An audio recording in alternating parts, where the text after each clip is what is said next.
Sarah Lancaster's hands shook as she scraped mold off the rotten apple, her fingernails black with decay. Behind the barn, her 9-year-old daughter Emmy pressed against her side, silent and watchful. 5-year-old Lou whimpered, clutching her hollow belly. "Mama, it tastes bad," Lou whispered. "I know, baby. Just eat." The sound of boots on gravel froze Sarah's blood. A shadow fell across them. She looked up into the face of a man with a rifle and knew this was how they'd die.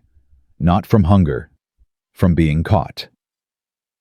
Colorado Territory. September 1873. The apple was soft between Sarah's fingers, bruised purple and brown, crawling with ants that she brushed away with desperate efficiency. 3 months ago, she would have thrown it to the pigs. Now she wiped it on her filthy skirt and tried not to gag. "Is it good enough, Mama?" Emmy's voice was too old, too careful.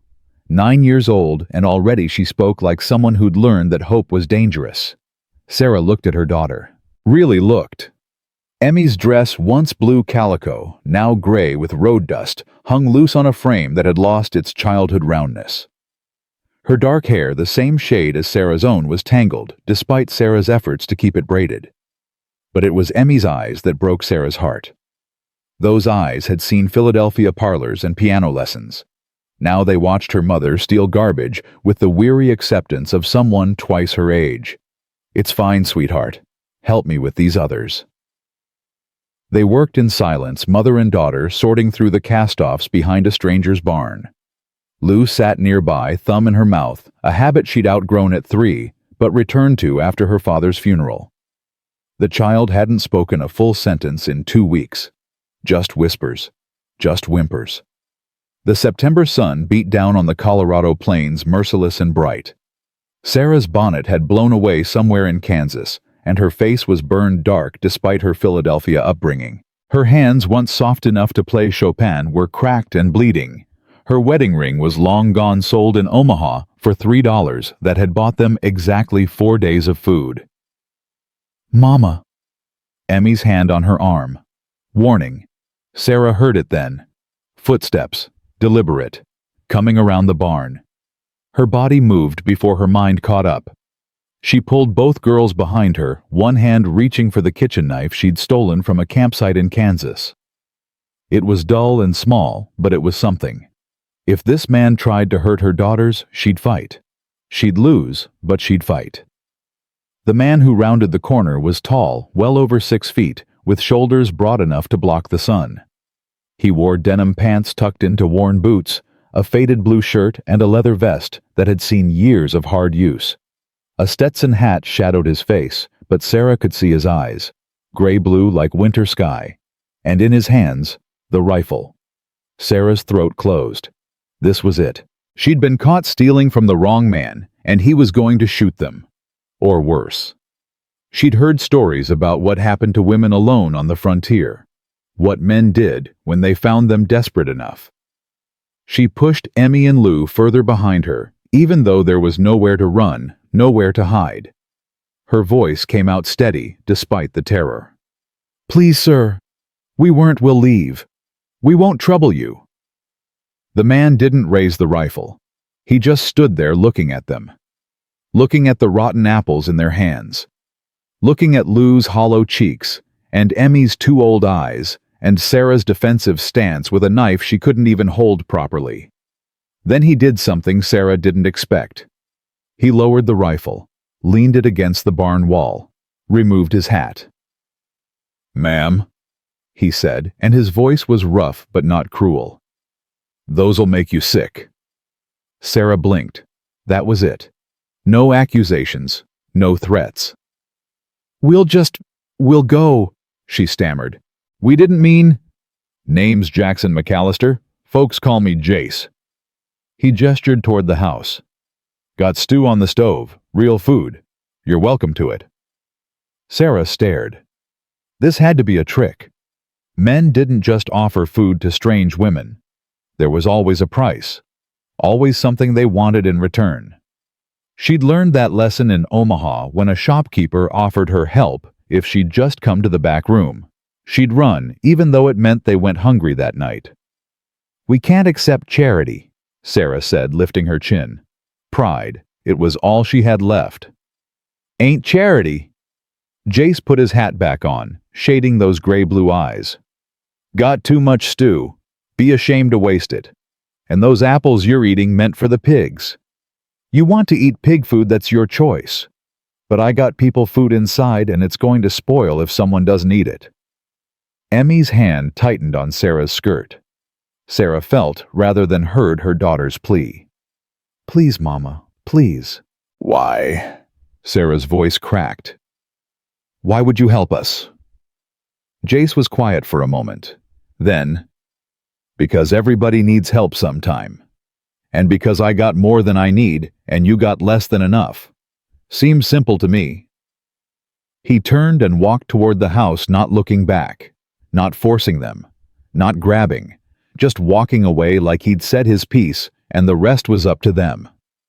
Sarah stood frozen, one arm around each daughter, trying to calculate the odds. Was this real? Was this man actually offering them food without expecting something in return? Or was this the beginning of something worse? Mama, Emmy's whisper. I'm so hungry. Lou started crying, silent tears that tracked through the dirt on her face. And Sarah realized she didn't have a choice. Pride couldn't fill empty bellies. Suspicion couldn't keep her daughters alive. They were 3 days, maybe 4, from complete collapse.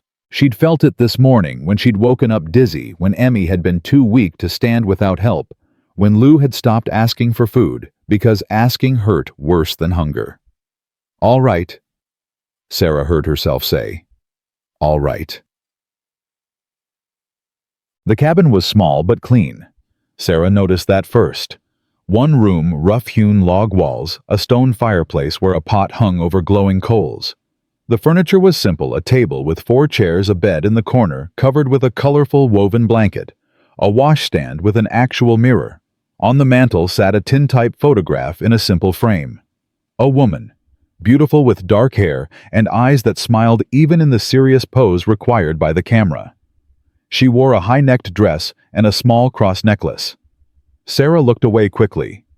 So that's what this was. A lonely widower looking for company. Well, she'd rather starve than my wife, Maria. Jace's voice came from behind her. Died 2 years back. Childbirth. Baby didn't make it either. Sarah turned. The pain in his voice was real, raw. This wasn't a man looking for a replacement. This was a man still grieving. I'm sorry, she said, and meant it. Jace just nodded and moved to the pot. Sit, all of you. The girls didn't need to be told twice. They climbed onto chairs, real chairs, and watched Jace with wide eyes as he ladled stew into bowls. Beef stew. Sarah could smell it. Actual meat, potatoes, carrots. Her stomach cramped so hard she had to grip the table edge. Jace set bowls in front of Emmy and Lou first, then Sarah, then took one for himself and sat down across from her. Go ahead, he said. Lou grabbed her spoon with both hands and dove in. No manners, no waiting, just desperate hunger. Emmy ate more slowly, but with the same intensity, her eyes never leaving the bowl. Sarah tried to maintain some dignity, but the first taste of hot food, real food, after weeks of scraps and garbage, made her eyes burn with tears. She couldn't stop them. They just fell silent and shameful while she ate. Jace pretended not to notice. Where you headed? He asked after a few minutes. Sarah swallowed. Denver. My brother's there. He said he could. She stopped. The truth was, she didn't know if her brother was even in Denver anymore. The letter saying he'd moved west was 6 months old. He could be anywhere by now, could be dead, could have forgotten he had a sister. Long walk, Jace said. Dangerous walk, too, especially for women alone. We're managing. Are you? The question was gentle but pointed. Sarah set down her spoon. What do you want me to say? That we're desperate. That we've been sleeping in ditches and eating garbage for 3 weeks. That my daughters are starving and I don't know how to save them. Her voice rose. Yes, we're not managing. We're dying slowly. Is that what you wanted to hear? Emmy's spoon clattered to the table. Lou started crying again. "I'm sorry," Sarah whispered. "I'm sorry. I shouldn't." "How long since your husband died?" Jace asked. Sarah looked up, startled. "How did you—" "Wedding ring's gone, but you got the tan line. And you're in mourning black, even though the dress is worn through. Respectable woman, educated. I can hear it in your voice, traveling alone with children. Adds up to recent widow, no family money, no options." Sarah nodded slowly. "Gettysburg. 10 years ago. But we managed. I took in sewing, gave piano lessons. We had a small house in Philadelphia. It wasn't much, but it was ours." She paused. "Then the bank foreclosed. Said the mortgage hadn't been paid in months. I didn't even know we had a mortgage. My husband never told me. After he died, his business partner claimed everything we owned. Said there were debts. I couldn't prove otherwise. Women can't own property. Can't sign contracts. Can't fight in court without a man. So you came west." "My brother wrote. Said he'd struck silver in Denver. Said there was opportunity that I could find work, that the girls could have a future.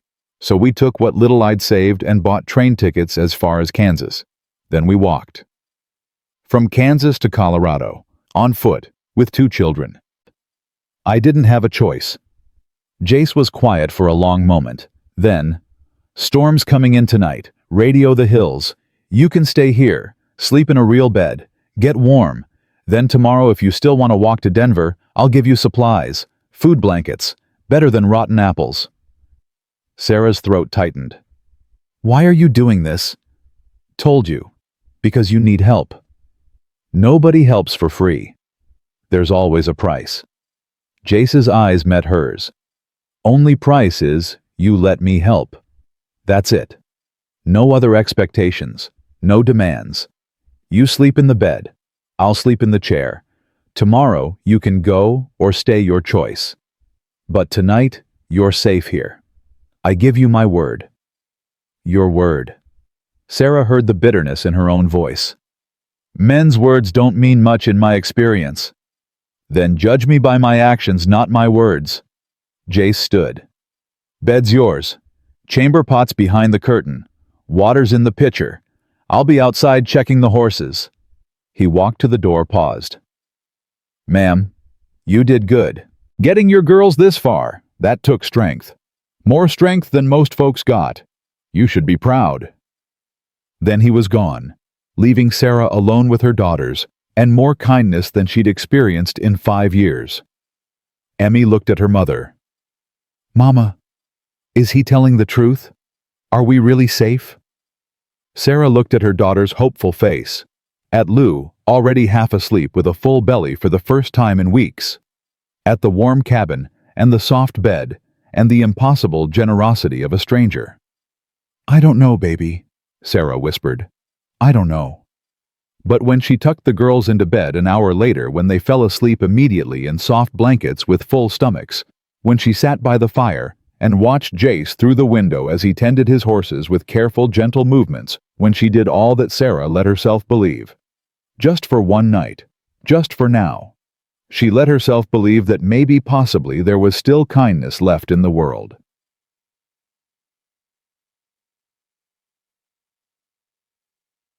Sarah woke to the smell of coffee. For a moment she was back in Philadelphia, in their small house with James alive and the girls playing in the parlor. Then reality crashed back. The log walls, the unfamiliar bed, the previous day's desperate theft.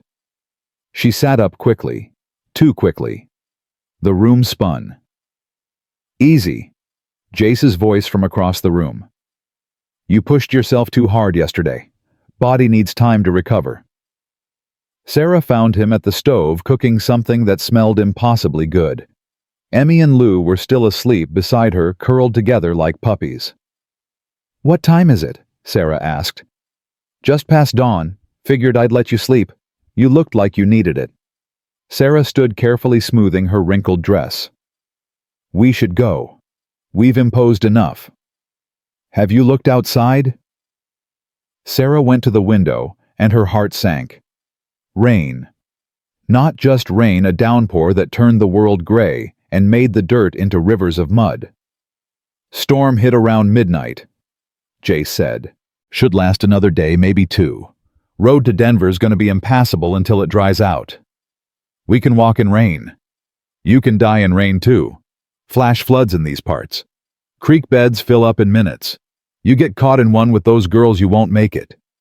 Sarah pressed her forehead against the cool glass. Trapped. They were trapped here with this stranger who'd been nothing but kind, and every moment they stayed made her more uncomfortable.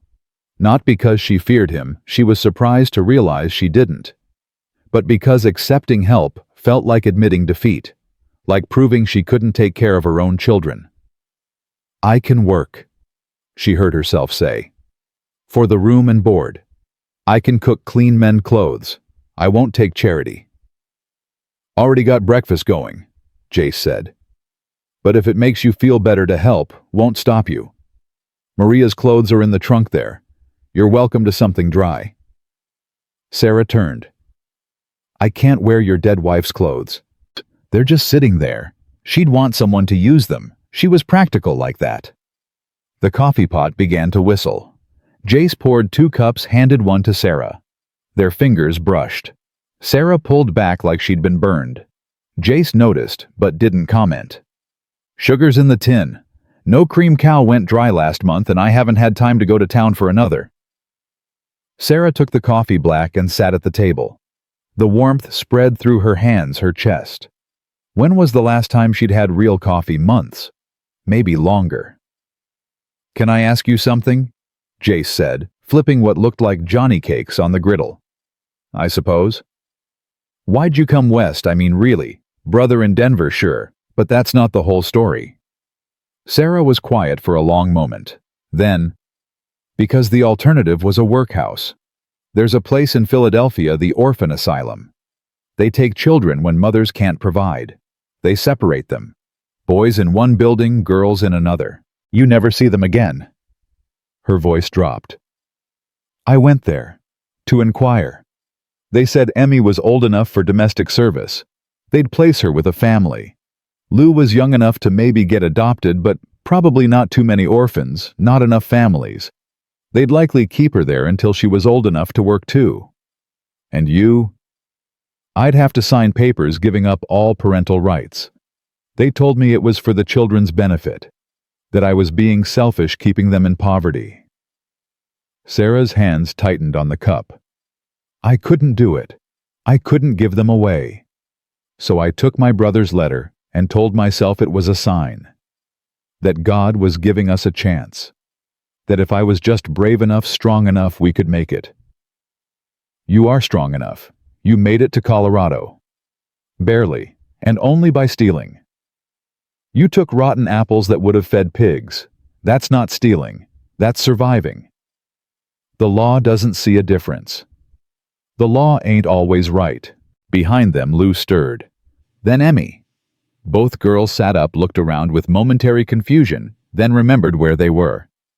Morning, Jace said. You girls hungry? Emmy nodded. Lou just stared, thumb creeping toward her mouth. Come eat then. Got Johnny cakes and bacon. Real food. Real food. Sarah watched her daughters eat slower today, their stomachs adjusting, and felt something crack open inside her chest. This man, this stranger, was feeding her children without hesitation, without expectation. He'd given them shelter in the storm. He'd offered Maria's clothes without making it shameful.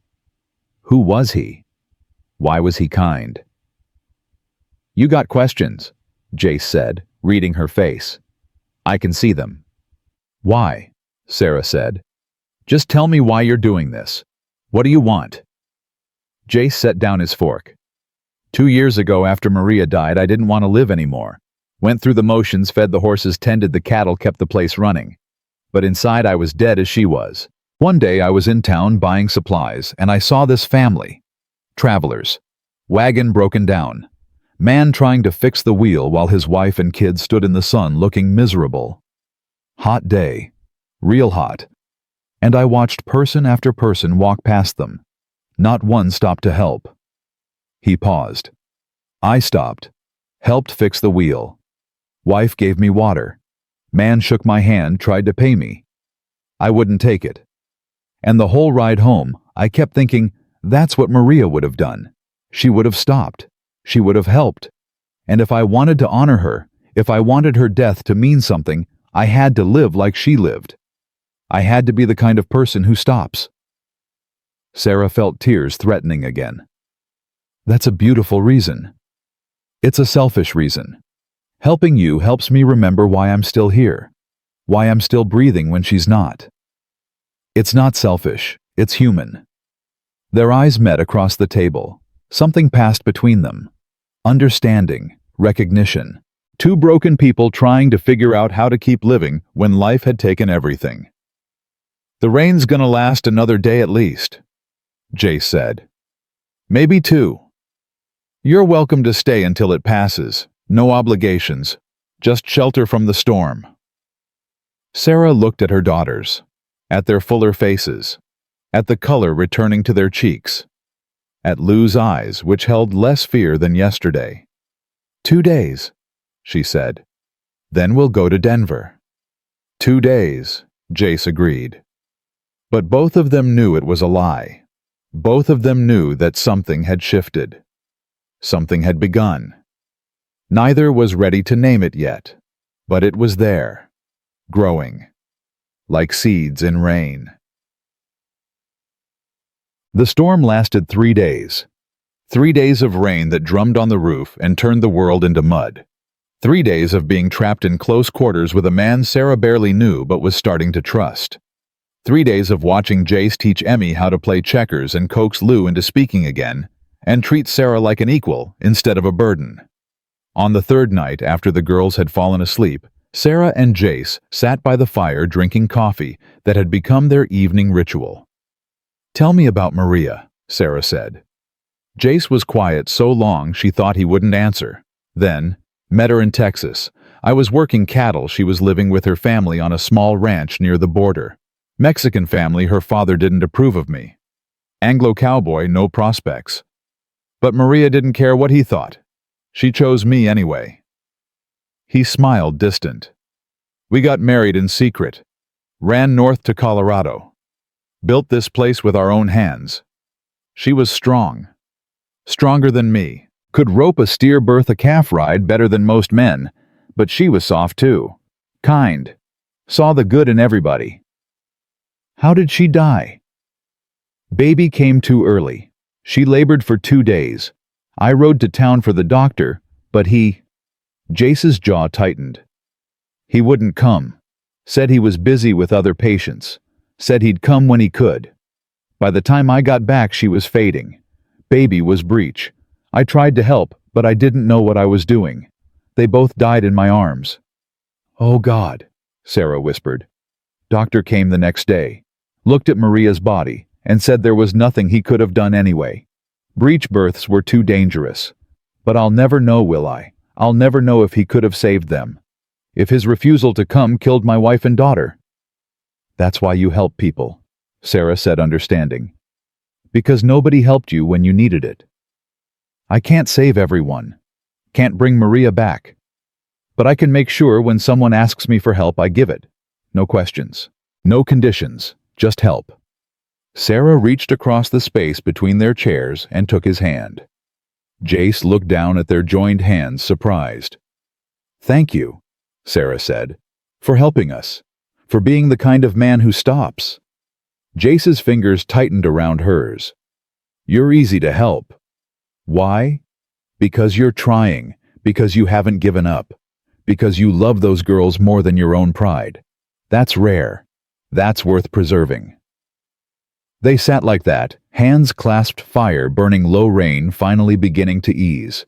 And Sarah realized with a start that she didn't want to leave. Denver seemed suddenly less important than this cabin, than this man, than this unexpected grace. But she couldn't stay. Could she? She was a widow with 2 children and no money. He was a rancher still grieving his wife. This wasn't a fairy tale. This was survival. Except it was starting to feel like something more. Something dangerous. Something like hope. Morning broke clear and cold, the kind of morning that made promises the afternoon wouldn't keep.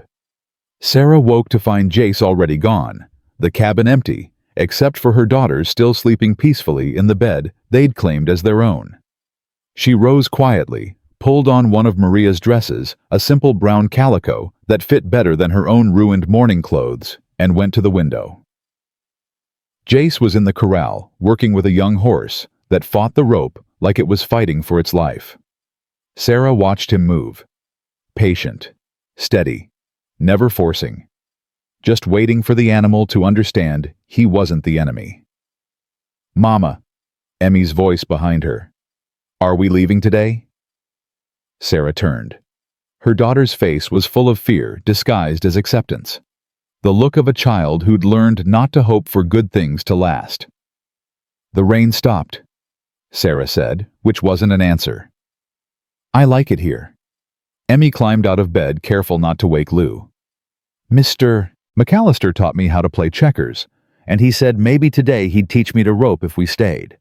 But we're not staying. Are we?" Sarah knelt down, took her daughter's hands. "Emmy, we can't impose on Mr. McCallister's kindness forever." "Why not?" "Because that's not how the world works." "How does it work?" Sarah didn't have an answer. How could she explain to a 9-year-old that women alone were never safe, that men who seemed kind always wanted something eventually, that accepting help meant owing debts you couldn't repay? Except Jace hadn't asked for anything, hadn't looked at her the way other men had, hadn't made her feel like payment was expected. "I don't know anymore," Sarah admitted. A knock at the door made them both jump. Jace's voice, "Ma'am, you decent?" "Yes, come in." Jace entered, hat in hand, mud on his boots. "Got the road checked. Still pretty muddy, but passable if you're set on leaving. I can hitch up the wagon, drive you to Denver myself. Won't take but 2 days with a wagon, and you'll be safer than walking." Sarah stared. "You'd drive us to Denver? Rather you got there safe than take chances on the road. That's 2 days out of your life, 2 days of work you'd lose.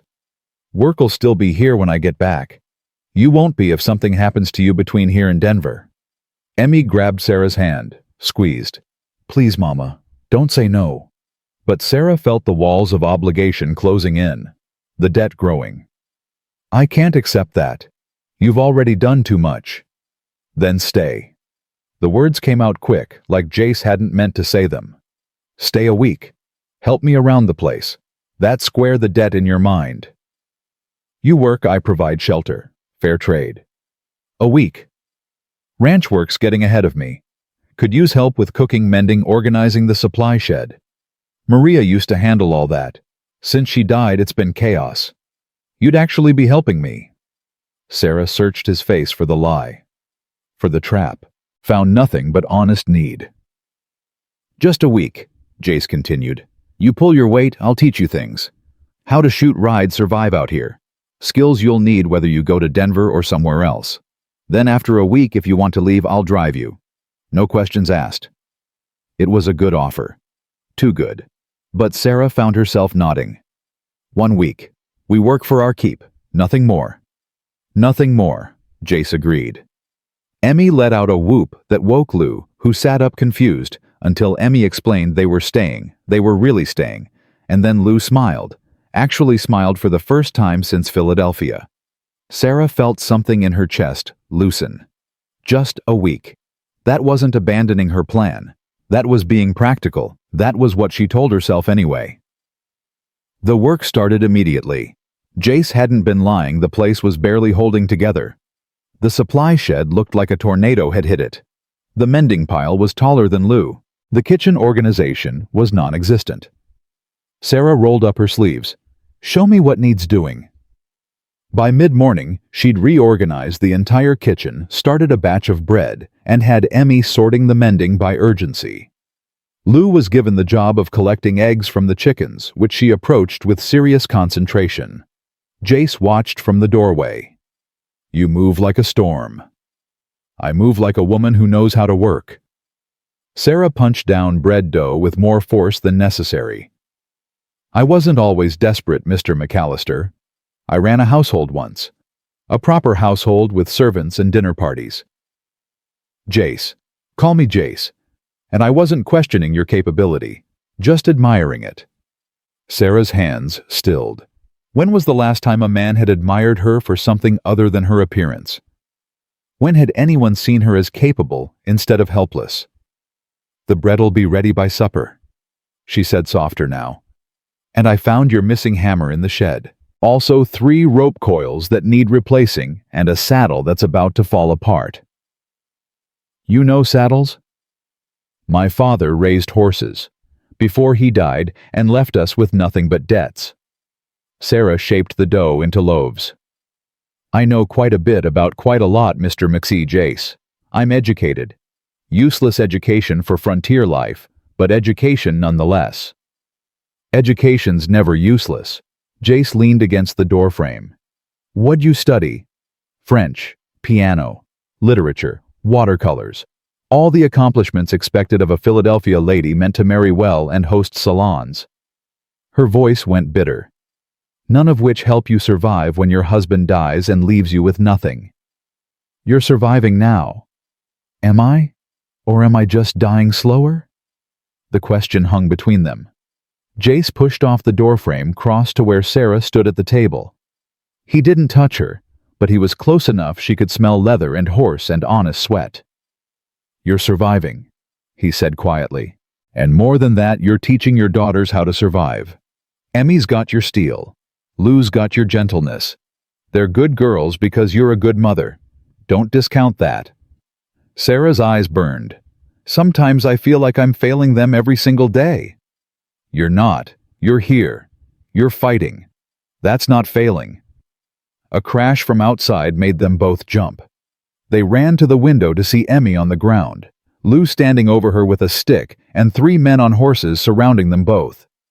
Sarah's blood turned to ice. Emmy! She was out the door before Jace could stop her running toward her daughters, with nothing but fury driving her forward. The men were rough-looking, unshaven, trail-dirty guns visible on their hips. The kind of men who rode through looking for easy prey. The leader grinned when he saw Sarah coming. Well now, didn't know McCallister had himself a woman. Get away from my daughters. Sarah pulled Emmy up, pushed both girls behind her. Easy, ma'am. We're just passing through. Saw the girls playing, thought we'd say hello. You thought wrong. Jace's voice cut through the tension. He stood on the porch, rifle in hand, but not raised. Yet. You're on my land uninvited. That's trespassing. Your land. The leader, a man with a scar running from eyebrow to jaw, laughed. Last I checked, this was open territory. Last I checked, I had a deed says otherwise. Now you got 3 seconds to turn those horses and ride out. 1. The scarred man's hand moved toward his gun. 2. There's 3 of us, and 1 of you McCallister. 3. Jace's rifle came up smooth and steady. And I only need 1 shot for the man who touches his gun first. Then 1 for the man who draws second. 3rd man might get me, but 2 of you'll be dead. Question is which 2? The tension stretched like a rope about to snap. Sarah held her daughters so tight they couldn't breathe. The 3 men looked at each other. Calculating. Deciding. Then the scarred man spat in the dirt. Ain't worth it. But we'll be passing back through in a week or so. Maybe next time you won't have that rifle so handy. Next time I'll have it handier. Now get. The men wheeled their horses and rode off, kicking up dust. Jace kept the rifle up until they were specks on the horizon. Only then did he lower it, turn to Sarah. You all right? Sarah's knees gave out. She sat down hard in the dirt, arms still around Emmy and Lou. Who were they? Drifters. Probably ex-soldiers turned bandits. Been hearing about men like that, Confederate boys who can't settle after the war. They ride through looking for easy pickings, lone ranches, women traveling alone. They'll come back. Maybe, maybe not. But if they do, we'll be ready. Jace crouched down, looked at Emmy. You hurt? No, sir. I fell trying to run when they rode up. That was smart. Always run first. He looked at Lou. And you tried to protect your sister with a stick. That was brave. Foolish, but brave. Lou ducked her head, embarrassed. Jace stood, offered Sarah his hand. She took it, let him pull her up. His hand was rough and warm and steady. She didn't want to let go. This is why you can't go to Denver alone, Jace said. Men like that see women alone as opportunity. You need protection. I have my knife. A knife won't stop 3 men with guns. He released her hand, stepped back. I'm not trying to scare you. I'm trying to make you understand the reality out here. The frontier's not forgiving, especially not to women. Sarah lifted her chin. Then teach me to shoot. What?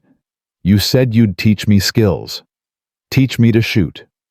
To protect my daughters. If I'm going to be out here, I need to know how to fight back. Jace studied her face, then nodded slowly. After lunch, we start with the basics. The shooting lesson went better than Sarah expected. The rifle kicked hard enough to bruise her shoulder, and she missed more targets than she hit. But by the end of the afternoon, she'd managed to hit the tin can Jace set up 3 times out of 10. Not bad for a first try, Jace said. Practice every day, and you'll be decent in a week. Decent isn't good enough. Those men had 3 guns. Those men also had no real fight in them. They were testing, seeing if I'd back down. Jace reloaded the rifle. Real fight comes different. Comes when you're not expecting it. Comes mean and fast, and you don't have time to think. That's when training matters. Sarah took the rifle again, sighted down the barrel. This time she hit the can dead center. The satisfaction was sharp and sweet. There you go, Jace said, and his pride in her accomplishment warmed something in Sarah's chest that had been cold for years. They practiced until Emmy begged to try. Jace showed her how to hold the rifle, how to breathe, how to squeeze the trigger instead of pulling. Emmy's first shot went wide, but her second clipped the edge of the can. She shrieked with delight. Even Lou wanted to try, though the rifle was too heavy for her. Jace let her hold it while he supported the weight, let her pull the trigger once. The kick knocked her backward into his chest, but she was laughing. Sarah watched her daughters laugh and realized she couldn't remember the last time she'd heard that sound. Real laughter. Not the bitter kind that came from desperation. Pure joy. Thank you, she said to Jace as they walked back to the cabin at sunset. For this. For teaching them. For making them feel strong instead of afraid. They're good girls. They deserve to feel strong. So do I, Sarah said, surprising herself with the admission. Jace stopped walking, turned to face her fully. You're the strongest person I've met. You walked 3 months with 2 children. You kept them alive. You're still fighting. That's strength, Sarah. Don't ever think it isn't. Sarah. He'd called her Sarah, not ma'am. The familiarity felt intimate, dangerous. I'm terrified every minute of every day, she whispered. That's not weakness. That's wisdom. Only fools don't feel fear. They stood there in the fading light, close enough to touch, but not touching. Close enough that Sarah could see the gray in his stubble, the small scar above his left eye, the way his eyes held both sadness and something else. Something that looked like hope. Sarah, he started. A gunshot cracked the air. Jace moved fast, grabbing Sarah and pulling her behind the water trough. Stay down. Girls to the cabin. Now. Emmy grabbed Lou and ran. Another shot kicked up dirt near their feet. Sarah screamed. Jace raised his rifle, fired twice in the direction of the shots. Get to the cabin, I'll cover you. Sarah ran, bent low, expecting a bullet in her back with every step. She burst through the door, found Emmy and Lou huddled under the table. Stay there. Don't move. Outside. Jace was still firing. Sarah grabbed the rifle he'd given her earlier, checked it was loaded. Her hands shook, but her mind was clear. Those men had come back. They'd come back, and they were trying to kill Jace. Kill all of them. She moved to the window, used the frame for cover, sighted down the rifle. She could see two shapes in the growing darkness moving between the trees. She aimed at the nearest one, breathed like Jace taught her, squeezed the trigger. The rifle kicked. The shape fell. Sarah stared. She'd shot someone. She'd actually shot another human being. No time to process. The second shape was running toward the cabin. Sarah reloaded, aimed, fired. Missed, fired again. The shape went down. Silence fell like a weight. "Sarah," Jace's voice. "You hit." "No, the girls are safe."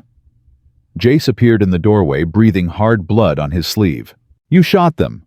"I shot at them. I don't know if I hit them or if they're just hiding."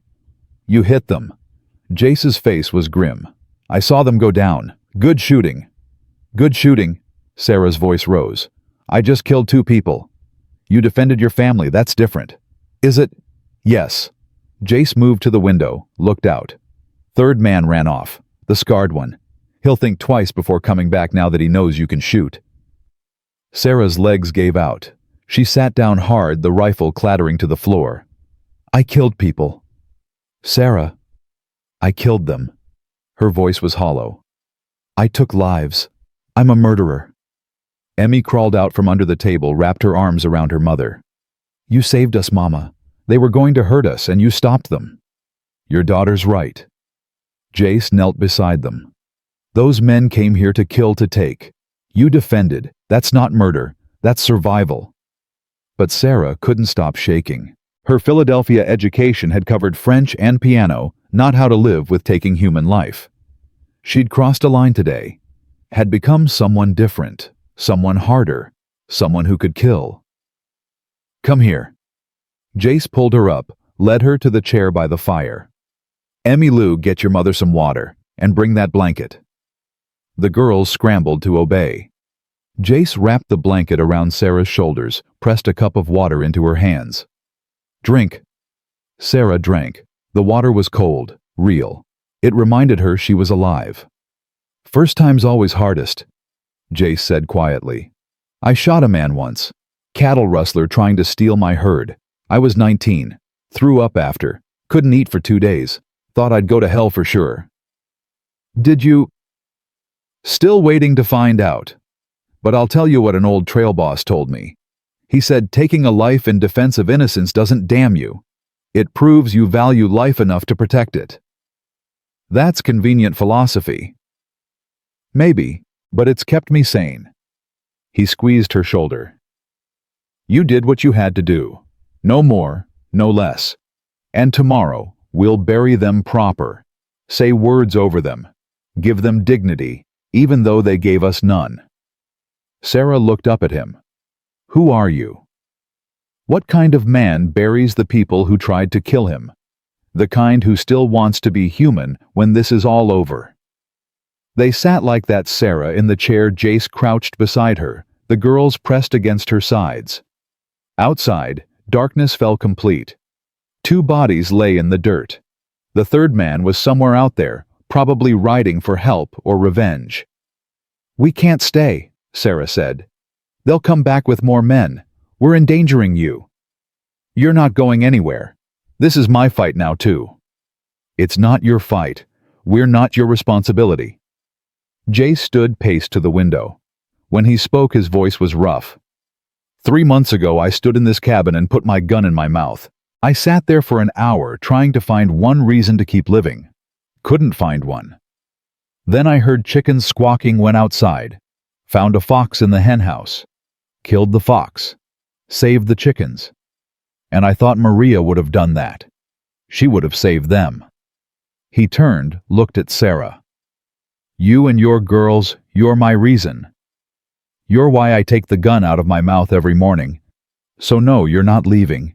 You're staying. And we're fighting. Together." Sarah's throat closed. "That's too much weight to put on us." "It's the truth."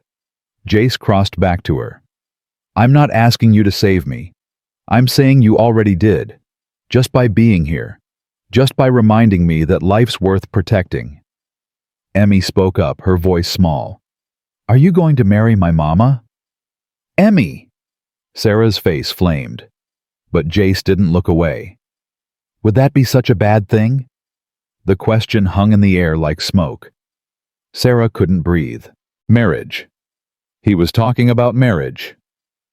We've known each other 5 days, Sarah managed. I knew Maria for 2 hours before I knew I'd marry her.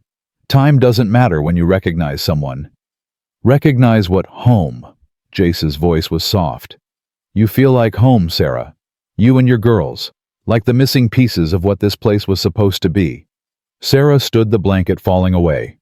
You can't mean that. I'm a widow with 2 children and no prospects. I'm a burden. A liability. You're a woman who survived 3 months on the frontier with nothing but determination and love for her daughters. You reorganized my kitchen in 3 hours. You learned to shoot in 1 afternoon. You killed 2 men to protect your family. Jace stepped closer. You're not a burden. You're a force of nature. I can't. Sarah backed away. This is too fast. Too much. I'm not asking you to decide now. I'm asking you to consider it. Stay longer than a week. Stay a month. See if this could work. If we could work.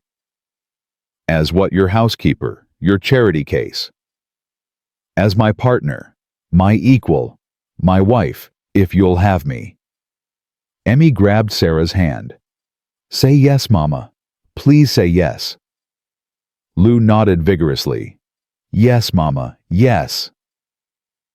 Sarah looked at her daughter's hopeful faces, at Jace's steady gaze, at the cabin that had become more home in 5 days than Philadelphia had been in 10 years. A month, she heard herself say.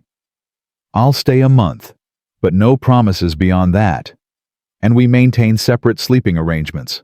I won't be taken advantage of. Wouldn't dream of it, Jace said, but his smile said he'd already won something important. That night, after the girls were asleep, Sarah and Jace sat by the fire and planned. The scarred man would come back, probably with more men. They needed to be ready. I'll ride to town tomorrow, Jace said. Get the sheriff involved. Those men tried to kill us. That's a crime even out here. Will the sheriff help? Sheriff Tom's a good man. He'll come. Might bring deputies. And if the scarred man comes back before then we fight again. Jace cleaned his rifle with practiced movements. But this time we'll be ready. I'll set up warning bells, teach you to reload faster, make sure the girls know where to hide. This isn't the life I wanted for them. What life did you want? Sarah thought about Philadelphia, about piano lessons and afternoon teas and all the useless accomplishments of her youth. I wanted them safe, educated, married to good men who'd provide for them. You still want that? I don't know what I want anymore. Everything's changed. Change isn't always bad. Isn't it? Sarah set down her coffee. 5 days ago I was stealing rotten apples. Today I killed 2 men. Tomorrow I might have to kill more. What am I becoming? You're becoming what you need to be to survive. That's not wrong. It feels wrong. Jace reached across the space between them, took her hand. Sarah, look at me.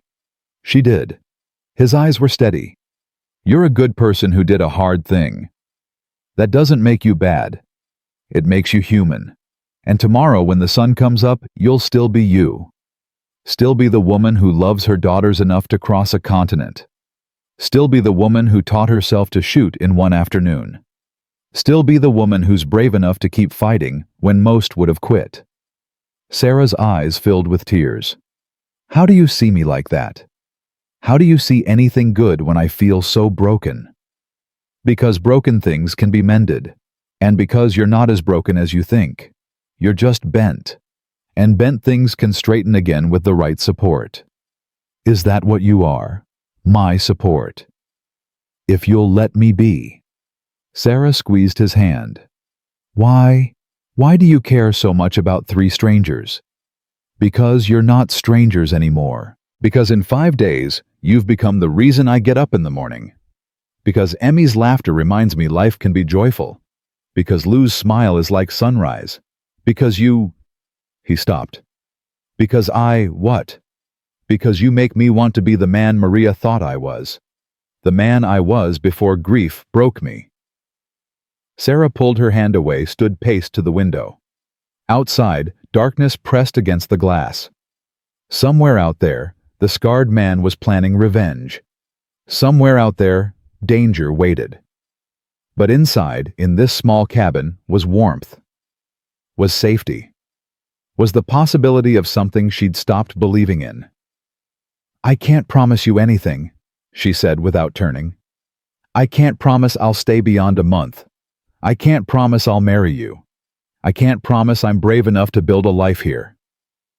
I'm not asking for promises. I'm asking for a chance." Sarah turned. Jace stood by the fire, backlit by flames, looking every inch the cowboy hero from dime novels Emmy used to read. Strong, steady, sure. "A chance," Sarah repeated. "Just a chance. That's all I'm asking." Sarah crossed back to him, stood close enough to feel his warmth. "If I stay, if I even consider staying, it's not because I need rescuing. It's because I choose it. Because I want to. Not because I have no other options." "Understood." "And if those men come back, if they hurt you or my daughters, I'll kill every last one of them. Do you understand? I'll burn this place down before I let them hurt my girls." "I know you will. That's why I want you to stay." They stood there close, but not touching the fire burning between them and the night pressing in around them. Two broken people. Two wounded souls. Finding in each other something they'd both stopped looking for. Hope. The next morning brought rain again and a rider from town. Sheriff Tom Riley, a weathered man in his 50s with kind eyes and a no-nonsense manner. "McCallister, got your message from yesterday. Heard there was trouble." "3 men tried to kill us," Jace said. "2 are buried out back. Third one rode off." The sheriff dismounted, looked at Sarah. "Ma'am, you're the widow Lancaster? How did you Telegraph came through last week. Someone's looking for you. Brother in Denver says you never arrived. He's worried." Sarah's heart clenched. David's looking for me." "Says he moved back to Denver 2 months ago after a spell in California. Says to tell you he's got a place for you and the girls if you can get there." Everything Sarah had been walking toward it existed. It was real. David was alive and waiting and offering exactly what she'd been desperate for. She should feel relief. Should feel joy. Instead, she felt torn. "I need to think," Sarah heard herself say. The sheriff nodded. "Take your time. I'm here to deal with these bandits anyway. McCallister, show me the bodies." While Jace and the sheriff went outside, Emmy pulled Sarah aside. "You're thinking about leaving." "Emmy, you are. I can see it on your face." Emmy's eyes filled with tears. "Please don't make us leave. Please, Mama. I like it here. I like Mr. McCallister. I like feeling safe. David's my brother, your uncle. He has a place for us. We have a place here. For how long? Until the next group of bandits comes. Until Jace realizes we're more trouble than we're worth. He won't. He loves us. He barely knows us. He knows us enough." Emmy grabbed Sarah's hands. "Mama, I've watched you these 5 days. You smile now. You laugh. You don't look scared all the time. Isn't that worth something?" Sarah pulled Emmy into a hug. "It's worth everything. But what if it doesn't last? What if? What if it does?" Emmy pulled back. "What if this is our chance? What if Mr. McCallister is exactly what we need, and we're exactly what he needs? What if leaving is the biggest mistake we could make?" Out of the mouths of babes, Sarah thought. When had her 9-year-old become so wise? The sheriff returned with Jace. Found tracks heading east. 3 more men joined the one who ran. They're gathering a group. "How many?" Jace asked. "Can't tell for sure. Maybe 6 total. Maybe more." The sheriff's face was grim. "They'll come back. Men like that don't forget. They'll want revenge for their dead." "Then we'll be ready." "McCallister, I'm not sure you understand. 6 armed men against 1 cowboy and a widow. Those aren't good odds." He's not alone. Sarah stepped forward. I can shoot. My daughter can shoot. We'll fight. The sheriff looked at her like she'd grown a second head. Ma'am, with respect, this isn't your fight. They tried to kill my daughters. That makes it my fight. Sarah, Jace started. No. Sarah's voice was steel. I'm not running. Not anymore. My whole life I've been running from something: my father's debts, my husband's death, the bank poverty men who wanted to take advantage. I'm done running. If those men want to fight, I'll give them one. The sheriff looked at Jace. She always this stubborn? Apparently. Well then. The sheriff tipped his hat to Sarah. Ma'am, if you're serious about fighting, I'll deputize you. Make it legal. Do it. And that's how Sarah Lancaster became the first female deputy in Colorado Territory. The sheriff swore her in right there in the cabin with Emmy and Lou as witnesses, and Jace looking both proud and terrified. You're insane, Jace said after the sheriff left to gather his own men. Probably. Sarah checked her rifle, made sure it was loaded. But I'm done being afraid. I'm done letting men dictate what happens to me and my daughters. If those bandits want us, they'll have to go through me first. Jace crossed to her, took the rifle gently from her hands, set it aside. Then he pulled her into his arms, held her close enough she could hear his heartbeat. You're the bravest person I've ever met, he said into her hair. I'm terrified. That's what makes you brave. Being terrified and doing it anyway. Sarah let herself lean into him, let herself take comfort from his strength. Just for a moment. Just long enough to remember what it felt like to be held. Then she pulled back. Show me how to reload faster. If we're fighting, I need to be faster. They spent the afternoon preparing. Jace taught Sarah and Emmy advanced shooting techniques. They set up defensive positions around the cabin. They planned escape routes for the girls if things went bad. They did everything they could to be ready. As sunset approached, the sheriff returned with 4 deputies. We'll camp here tonight. They'll likely come at dawn. That's when men like that prefer to attack. Think they have the advantage. Do they? Sarah asked. Not if we're ready. And ma'am, if shooting starts, you get those girls to the root cellar and you stay there. Understood? No. Ma'am, I'm a deputy now. That means I fight beside you, not hide. The sheriff sighed. McCallister talks sense into your woman. She's not my woman. She's her own woman. And she's right, she's a deputy. She fights. Sarah felt warmth spread through her chest at Jace's words. He saw her as an equal, as capable, as more than just someone to protect. Night fell. They took turns on watch.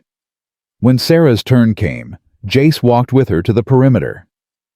You don't have to do this, he said quietly. You could take the girls and go to Denver, to your brother. Be safe. Safe isn't the same as living. What? Sarah turned to face him. I've been safe. In Philadelphia, I was safe, and I was dying inside. Dying from boredom and uselessness and being told my only value was in being decorative. Out here, I'm terrified every minute, but I'm also alive. Really alive. For the first time in my life, I matter. My choices matter. I matter. Jace reached out, tucked a strand of hair behind her ear. You've always mattered. Not to me. Not until now. Sarah caught his hand, held it against her cheek. Whatever happens tomorrow, whether we live or die, thank you. Thank you for seeing me. For treating me like I'm strong enough to fight. For giving me a reason to want to survive. Sarah. She kissed him. It wasn't planned, wasn't thought through. She just rose up on her toes and pressed her lips to his tasting coffee and courage, and all the possibilities tomorrow might steal away. Jace froze for a heartbeat. Then his arms came around her, and he kissed her back, gentle but firm, tender but passionate, a kiss that said everything words couldn't. When they broke apart, both were breathing hard. That was... Jace started. Don't analyze it. Just let it be what it was. What was it? A beginning, or an ending. Tomorrow will tell us which. They stood there in the darkness, holding each other, knowing that dawn might bring death, but choosing this moment of connection anyway. Choosing to feel instead of fear. Choosing life even in the shadow of death. "If we survive this," Jace said, "I'm going to court you proper. Take you to town, buy you dinner, show you off to everyone." "If we survive this," Sarah countered, "I'm going to let you." Dawn came too soon, and not soon enough. Sarah woke to Jace's hand on her shoulder, his voice low and urgent. "They're coming." She was up instantly, reaching for the rifle. Her hands didn't shake this time. That surprised her. Yesterday they'd trembled like leaves. Today they were steady as stone. Emmy and Lou were already awake, huddled together in the corner, where Jace had made them a hiding spot behind stacked flour sacks. Emmy held Lou close, one hand over her sister's mouth to keep her quiet. Both girls watched Sarah with wide eyes. "Stay there," Sarah mouthed. "Don't move." The sheriff positioned himself at the front window. His deputies spread out, 2 at the side windows, 1 at the back door, 1 in the loft. Jace took the other front window. Sarah crouched between them, rifle loaded, heart hammering, but mind clear. "How many?" she whispered. 8. The sheriff's voice was grim. "More than we thought. They brought reinforcements." 8 against 7. Could be worse. "Ma'am, with respect, you and McCallister aren't trained lawmen. This could go bad fast." "Then we better make sure it doesn't." Jace glanced at her, something like admiration crossing his face. Then he turned back to the window. "They're splitting up. 4 coming to the front. 2 each on the sides." "Smart," the sheriff muttered. "Too smart. Someone's been teaching them tactics." "Military?" Sarah asked.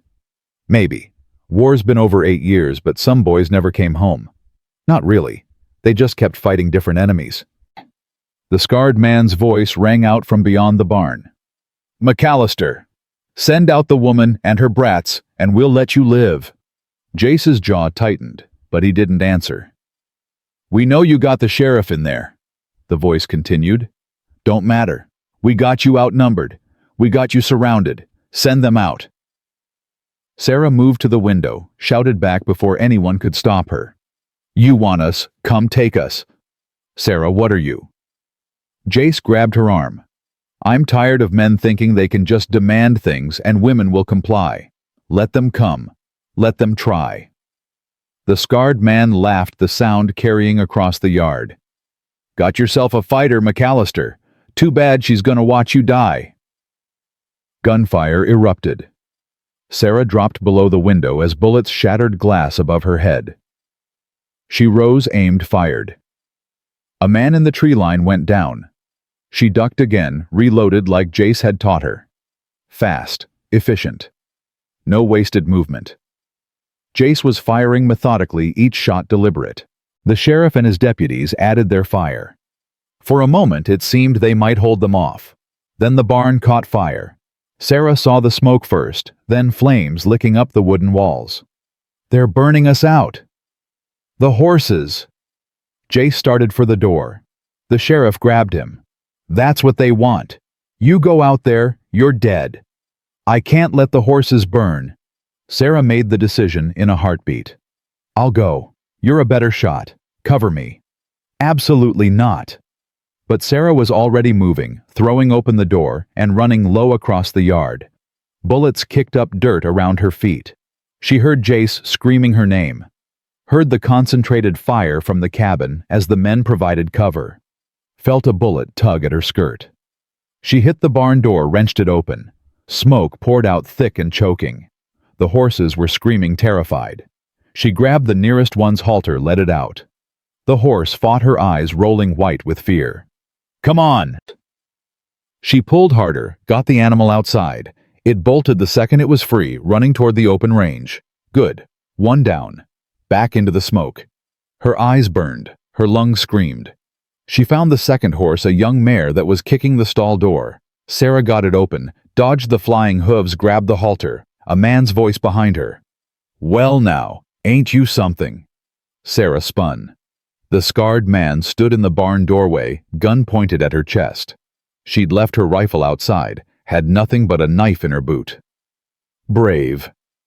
He continued, circling her slowly while the barn burned around them. Stupid but brave. I like that in a woman. Makes breaking them more fun. Touch me and die. He laughed. You gonna kill me with what your harsh words, your lady manners? Sarah's hand moved to her boot fast as a snake strike. The knife came up and drove into his thigh before he could pull the trigger. He screamed, gun dropping. Sarah grabbed it, pointed it at his head. I killed 2 of your men yesterday, she said, her voice deadly calm. You think I won't kill you? His eyes showed fear for the first time. Real fear. You wouldn't. You're a lady. Ladies don't. She shot him in the shoulder. Not fatal, but it dropped him. I'm not a lady anymore, Sarah said. I'm a mother protecting her children, and I will kill every last one of you before I let you hurt them. Understand? She left him bleeding in the burning barn, led the mare out into clean air. Jace was there instantly, grabbing her, checking her for injuries. Are you insane? You could have been killed. But I wasn't, and I got the horses. Sarah coughed, smoke burning her lungs. And I shot him. The leader. He's in the barn. How badly? Bad enough he won't be fighting today. Not enough that he'll bleed out before he can face justice. Jace stared at her like he'd never seen her before. Like she'd transformed into someone else entirely. Maybe she had. The gunfight continued, but the bandits' enthusiasm had waned. Their leader was down. They were losing men. The sheriff's steady fire was making them reconsider their choices. Finally, a white shirt tied to a rifle barrel appeared from behind the water trough. We're done. Hold fire. The shooting stopped. Silence fell, broken only by the crackling of the burning barn and Sarah's ragged breathing. Come out, the sheriff shouted. Hands up, slow. 4 men emerged, hands raised. Young men Sarah saw. Boys, really. Barely 20. They looked scared and ashamed. On your knees, hands behind your heads. They complied. The deputies moved in, started binding their hands with rope. Jace went into the barn, came out dragging the scarred man. The fire was spreading fast now. The whole structure would be gone within the hour. He'll live, Jace said, dropping the man at the sheriff's feet. Sarah saw to that. The sheriff looked at Sarah with new respect. Ma'am, you're either the bravest woman I've ever met or the craziest. Maybe both. Just a mother, Sarah said. But her voice shook now that the danger had passed. Delayed reaction setting in. Her legs gave out and she sat down hard in the dirt. Emmy and Lou burst from the cabin, running to her. Sarah wrapped her arms around them, held them close, and started crying. Great shaking sobs that she couldn't control. The fear she'd pushed down during the fight came pouring out all at once. Mama, you're bleeding? Emmy said, her voice frightened. Sarah looked down. Blood soaked her sleeve. She hadn't even felt it. Must have been grazed by a bullet. Jace was there, kneeling beside her, examining the wound. Just a graze. You're lucky. Lucky? Sarah repeated through tears. I ran into a burning barn. I stabbed a man. I shot him. What part of that is lucky? The part where you're still breathing. The wound wasn't serious, but it hurt like hellfire once the shock wore off. Jace cleaned it, wrapped it tight with cloth torn from his own shirt. His hands were gentle despite their roughness. You saved my horses, he said quietly so only she could hear. You saved them when you could have stayed safe in the cabin. Why? Because they mattered to you. And what matters to you matters to me. Their eyes met. Something passed between them. Something that went deeper than attraction, deeper than gratitude. Understanding. Recognition. The knowledge that what they'd found in each other was rare and precious and worth fighting for. Marry me, Jace said. Sarah's breath caught. What? Marry me. Not because you need protection. Not because you need a home. Marry me because I love you. And I think you might love me too, and life's too short to waste time pretending we don't. Jace. I know it's fast. I know it's crazy. But I knew with Maria after 2 hours, and I was right. I know with you after 6 days, and I'm right about this too. Marry me, Sarah. Let's build something good from all this hardship. Emmy grabbed Sarah's good arm. Say yes, Mama. Please. Lou nodded frantically, her eyes pleading. Sarah looked at this man who'd fed them when they were starving, taught them to shoot, trusted her to fight beside him. This man who saw her as strong instead of weak, capable instead of helpless. This man who'd just watched her run into a burning building, and instead of scolding her, he'd proposed. Yes, she heard herself say. Yes, I'll marry you. Emmy squealed. Lou jumped up and down. Jace pulled Sarah into his arms, careful of her injury, and kissed her, like they weren't covered in dirt and smoke and blood, like she wasn't a widow with 2 children and nothing to her name, like she was the most precious thing in the world. Maybe to him she was. The sheriff cleared his throat loudly. Hate to interrupt, but we got prisoners to transport and a statement to take. Mrs. Lancaster, or should I say, future Mrs. McCallister, I'll need your account of what happened. Sarah pulled back from Jace, tried to compose herself.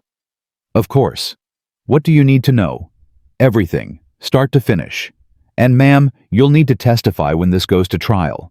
These men attempted murder, arson, theft. They'll hang for it. The reality of that hit Sarah hard. She'd helped catch men who would die for their crimes. Would hang by the neck until dead, because of her testimony. Sarah. Jace's voice was concerned. You all right? They'll die because of me. They'll die because of their choices.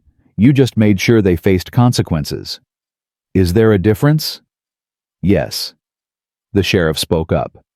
Ma'am, these men have been terrorizing settlers for months. 6 confirmed murders. Twice that in assaults and robberies. You didn't create these criminals. You just stopped them. That's not murder. That's justice. Sarah nodded, but the weight still pressed on her chest. How many lines had she crossed in 6 days? How many versions of herself had she killed to become this new person who could shoot and stab and watch men hang? Emmy seemed to sense her mother's turmoil. Mama, you did good. You saved us. That's all that matters. From the mouths of babes, Sarah pulled her daughter close, kissed her forehead. When did you get so wise? I learned from you. The next hours were chaos. The sheriff took statements. Deputies hauled the prisoners into a wagon bound for town. The barn burned itself out, leaving only smoldering ruins. Neighbors arrived drawn by the smoke, offering help to rebuild. Sarah found herself at the center of it all, telling the story again and again.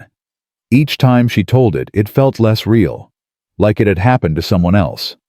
Like she was describing events from a book instead of her own life. You're in shock, Jace said when they finally had a moment alone. It'll pass. Give it time. How long did it take you? After you killed the cattle rustler? Months. Maybe years. I still think about it sometimes. Still wonder if there was another way. Was there? No. And that's what you have to hold on to. There was no other way. Those men would have killed us all and moved on to the next ranch. You stopped them. That's not something to regret. I don't regret it. That's what scares me. I thought I'd feel guilty or ashamed. Instead, I just feel... Sarah searched for the word. Powerful. Like I finally have control over my own life. Is that wrong? That's human. Jace took her hand. You've spent your whole life at the mercy of other people's decisions. Your father's debts, your husband's choices, the bank's foreclosure, men who saw you as prey. Today you took control. You decided what happened. Of course that feels powerful. It should. The old Sarah would be horrified. Maybe the old Sarah needed to die so the new Sarah could live. Sarah considered that. The Philadelphia Sarah who'd played piano and watercolored and believed ladies didn't raise their voices, that woman was gone. She'd died somewhere between Kansas and Colorado, between rotten apples and burning barns. In her place was someone harder, stronger, someone who could kill to protect what mattered. "I don't miss her," Sarah said quietly. "The old me." Is that terrible? That's honest. A rider came fast from the north, pulling up in a spray of dust. A man Sarah didn't recognize, well-dressed for the frontier, with an air of authority. "Who's in charge here?" he called out. The sheriff stepped forward. "That'd be me, Sheriff Tom Riley." "I'm David Lancaster. I'm looking for my sister, Sarah Lancaster, and her 2 daughters. I was told they might be in this area." Sarah's heart stopped. David, her brother, the whole reason she'd come west. David! She stepped forward, hardly daring to believe. He turned, saw her, and his face transformed with relief and joy. "Sarah, thank God, I've been searching for weeks." He dismounted, pulled her into a fierce hug.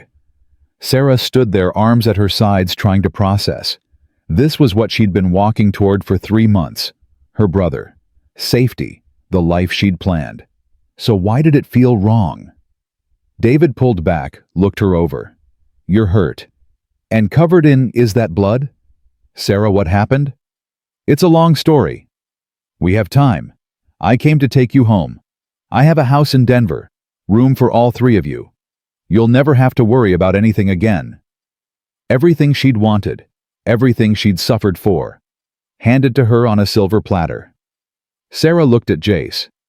He stood a few feet away, face carefully neutral, but his eyes held pain. The pain of a man watching something precious slip away. "David, this is Jackson McCallister." Sarah paused. What was Jace? Her savior, her protector, her fiancé. He saved our lives. Emmy finished, appearing at Sarah's side. "Multiple times. And Mama's going to marry him." David's eyebrows shot up. "Marry him, Sarah? You've been widowed less than a year, and you just met this man. Surely you're not serious." "I'm completely serious." "But you don't know him. He could be anyone, a drifter, a criminal." "He's a good man." Sarah's voice was steel. "He fed us when we were starving, sheltered us from a storm, taught me to protect my daughters, fought beside me against 8 armed bandits. He's more of a man than James ever was." "Sarah." David looked shocked. "James was your husband, the father of your children." "James was a coward who left us with nothing but debts and died a drunk in a Union hospital. I know. His commanding officer wrote me the truth after the war. James wasn't a war hero. He was a deserter who got caught and was court-martialed. The Gettysburg story was a lie I told myself to make his death mean something." The confession hung in the air. Emmy gasped. Even Lou looked shocked. "You knew," Emmy whispered. "I've known for 5 years. I just couldn't admit it. Couldn't admit I'd married a man who abandoned his country the same way he'd eventually have abandoned us. But I'm done lying. To you, to David, to myself." Sarah looked at Jace. "James was a mistake, but Jace isn't. Jace is a choice. My choice. And I choose him." Jace's face showed naked emotion. Love. Gratitude. Hope. David stepped between them. "Sarah, you're not thinking clearly. You've been through trauma. You need time to recover before making life-altering decisions." "I've had 3 months of walking to think. 3 months of being hungry and cold and desperate. 3 months to understand what I really want. And what I want is to build a life here. With Jace. With my daughters. A life where I'm not someone's burden or someone's ornament. A life where I matter. You matter in Denver. I have society connections. I can introduce you to respectable men. Lawyers, bankers, men of standing. You could remarry well, give the girls a proper future." "The girls have a future here. As what frontier brats who barely remember civilization?" Emmy stepped forward, her voice fierce. I'd rather be a frontier brat who knows how to shoot and rope and survive than a city girl who's useless without servants. Mama's teaching us to be strong. Don't you dare call that improper."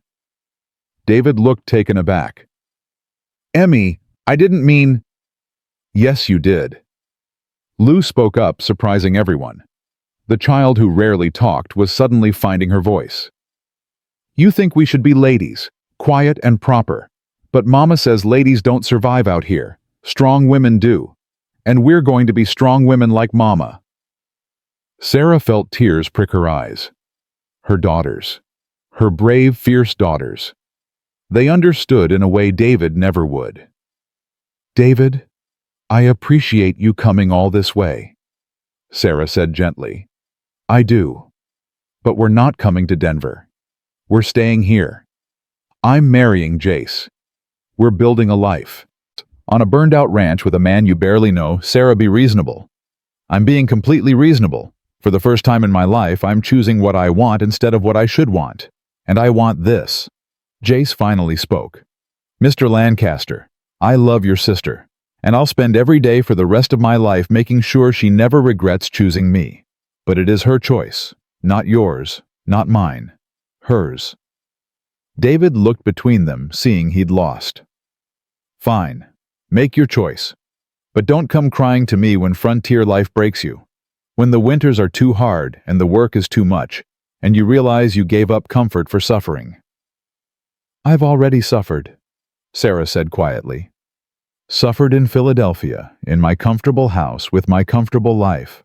Suffered the kind of slow death that comes from being useless and ornamental. I'll take frontier hardship over that kind of suffering any day." David mounted his horse, his face tight with disapproval. "I'll be in Denver if you change your mind, when you change your mind." He rode off without another word. Emmy hugged Sarah tight. "Are you sad?" "No, baby. I'm free." The wedding happened 3 days later in the small church in town. Half the county showed up, drawn by the story of the widow who'd fought off bandits and the cowboy who'd captured her heart. Sarah wore a borrowed dress, white cotton, with lace at the collar. Nothing fancy. But when Jace saw her walking down the aisle, Emmy and Lou as her attendants, his face showed he thought she was the most beautiful thing he'd ever seen. The ceremony was simple. Traditional vows. Ring made from a silver dollar that Jace had hammered flat and shaped himself. When the preacher said, "You may kiss your bride," Jace kissed Sarah like he meant it, like she was his whole world. At the reception in the church hall, neighbors brought food and well wishes. The sheriff made a toast. "To the bravest woman in Colorado and the luckiest man. May their life together be long and filled with less excitement than the past week." Everyone laughed. Sarah and Jace cut the cake, a simple affair made by the preacher's wife. Danced their first dance to a fiddler's tune. Accepted congratulations from people who'd become friends in the span of days. Emmy and Lou danced together, spinning until they were dizzy. Sarah watched them and felt her heart swell. Her daughters, happy, safe, free to be children again. "What are you thinking?" Jace asked, pulling her close for another dance. "That I can't believe this is real. That a week ago I was stealing rotten apples, and today I'm married to you. Regrets? Not a single one. Not even about David, about Denver." Sarah looked up at him. "David offered me comfort. You offered me partnership. I'll choose partnership every time. Even when it's hard, even when the work is backbreaking and the winters are brutal and the crops fail. Especially then, because we'll face it together, as equals." Jace kissed her forehead. "I don't deserve you." "You're right. You deserve better, but you're stuck with me now." They danced until the moon rose full and bright, until the guests began drifting home, until Emmy and Lou fell asleep on benches, exhausted from joy. Jace carried Lou to the wagon. Sarah carried Emmy. They drove home under stars so bright they seemed close enough to touch. Home.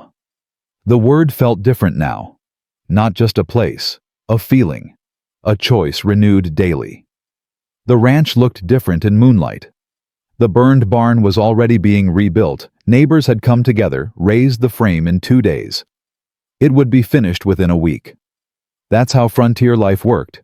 People helped because next time, they might need help themselves.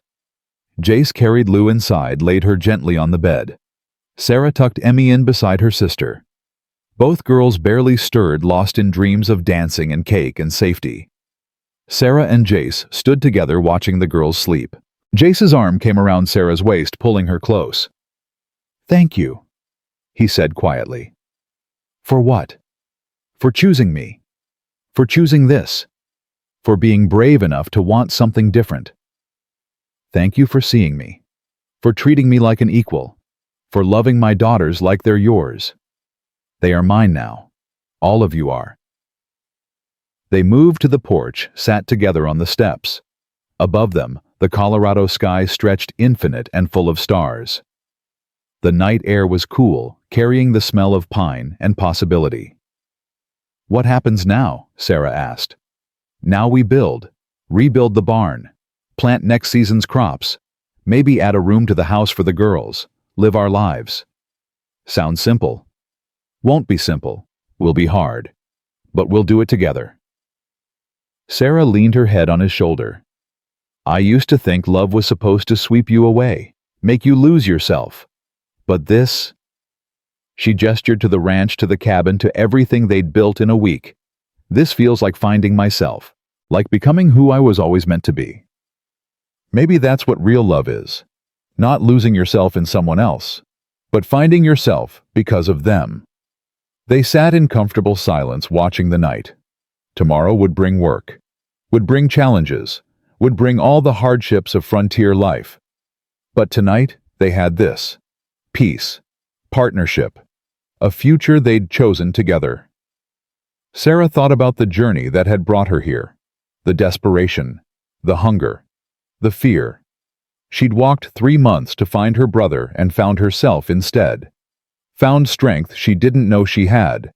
Found love in the most unexpected place. "Do you believe in destiny?" she asked Jace. "Never did before.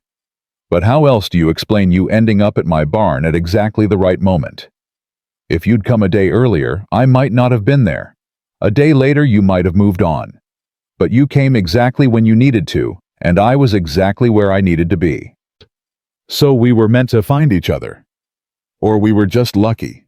Does it matter which?" Sarah considered. "No, I suppose it doesn't. The result is the same either way." A shooting star streaked across the sky. Emmy would have made a wish. Lou would have clapped with delight. But Sarah just watched it fall and felt grateful. Grateful for rotten apples that had brought her here. Grateful for a cowboy's kindness. Grateful for second chances and new beginnings and the courage to choose differently. "Come to bed," Jace said, standing and offering his hand. "Tomorrow's a work day." Sarah took his hand, let him pull her up. "Tomorrow's every day from now on." "That bother you?" "Not even a little." They went inside together, closing the door on the night, and in that small cabin on the Colorado frontier, a new family slept peacefully. A family built not from blood alone, but from choice, from courage, from the understanding that sometimes the best things come from the worst circumstances. That sometimes you have to lose everything to find what really matters. That sometimes the cowboy who finds you stealing apples becomes the man who teaches you how to live. Sarah fell asleep in her husband's arms, her daughters safe in the next room, and dreamed not of Philadelphia salons or proper society, but of sunrise over mountains and the honest work of building a life with her own 2 hands. She dreamed of home. The dream shattered at dawn with pounding on the door. Jace was up instantly, gun in hand. Sarah grabbed her rifle, positioned herself between the bedroom and the girls. "McCallister, open up sheriff's business." Jace relaxed slightly, opened the door. Sheriff Riley stood there, hat in hand, face grim. Behind him were 2 men Sarah didn't recognize. Well-dressed, city men. "What's wrong?" Jace asked. "These gentlemen are federal marshals. They have questions about the shooting 3 days ago." Sarah's stomach dropped.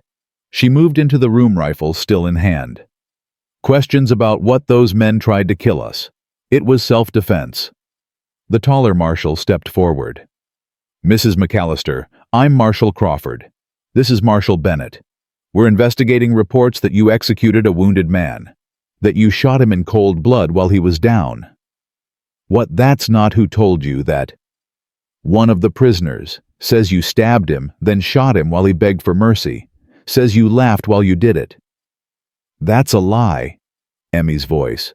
She'd woken up, heard everything. Mama shot him because he tried to kill her. He wasn't begging. He was threatening her. Emmy, go back to bed, Sarah said. No, they're lying about you. Marshal Crawford's face was impassive. Mrs. McCallister, we need you to come with us. Answer some questions officially. Am I under arrest? Not yet. But refusing to cooperate would look mighty suspicious. Jace stepped between Sarah and the marshals. She's not going anywhere without me, and she's not answering questions without legal representation. Mr. McCallister interfering with a federal investigation. I'm not interfering. I'm protecting my wife's rights. She defended herself against 8 armed bandits. She saved lives. And now, you're treating her like a criminal based on the word of a man who tried to murder her. Marshal Bennett spoke for the first time. The law's the law. Even in self-defense there are limits. You can't execute a wounded man. That's murder. I didn't execute anyone. Sarah's voice rose. He pulled a gun on me. I defended myself. Then I left him alive for the sheriff to arrest. That's not execution. Then come answer our questions. Clear this up, unless you have something to hide. Sarah looked at Jace. His jaw was tight, eyes furious. But he nodded slightly. If she refused, it would make her look guilty. Fine, I'll come. But my husband comes with me. And I want a lawyer present. Fair enough. There's a lawyer in town, name's Mitchell. We'll wait while you fetch him. An hour later, Sarah sat in the sheriff's office with Jace beside her and a nervous young lawyer named Robert Mitchell across the table. The marshals had set up in the interrogation room, making it feel official. Oppressive. Mrs. McCallister, walk us through what happened in the barn, Crawford said. Sarah did carefully.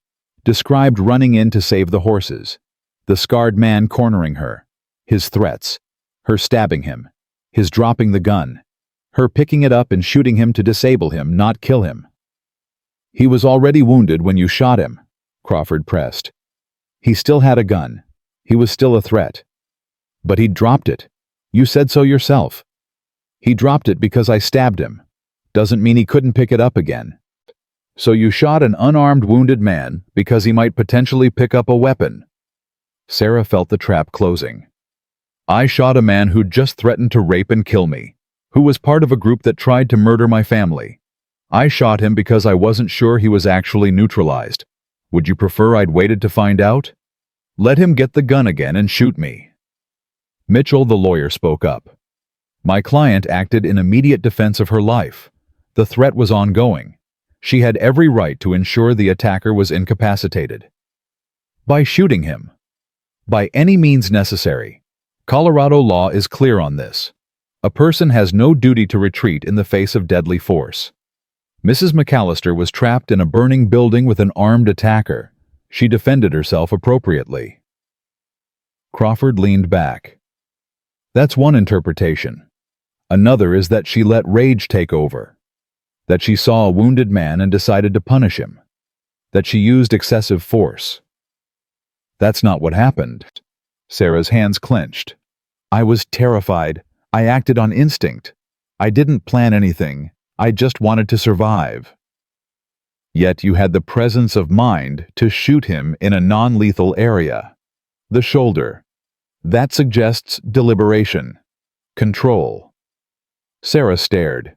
They were twisting everything, making her sound calculating when she'd been operating on pure adrenaline and terror. Jace's hand found hers under the table, squeezed, grounding her. My client will not be answering further questions without more time to prepare, Mitchell said firmly. You've established she shot a man who'd threatened her life. Whether that constitutes excessive force is a matter for a judge, not you. Now, unless you're charging her, we're done here." Crawford and Bennett exchanged looks. Finally, Crawford nodded. "We're done, for now. But Mrs. McCallister, don't leave town. We'll be conducting a thorough investigation. If we find evidence of wrongdoing, charges will be filed." Outside, Sarah leaned against the building and tried to breathe. Charges. They might charge her with murder, with executing a man who'd tried to kill her. "This is insane," Jace said. "They're treating you like the criminal when those men burned my barn and tried to murder us." "Welcome to being a woman," Sarah said bitterly. "We're supposed to be victims gracefully. Fight back and suddenly we're dangerous, unstable, murderous." Mitchell adjusted his spectacles. "Mrs. McCallister, I'll be honest. This could go either way. If they find sympathetic witnesses for the defendants, if they can paint you as vindictive rather than defensive, a jury might convict." Convict her of what? Defending herself.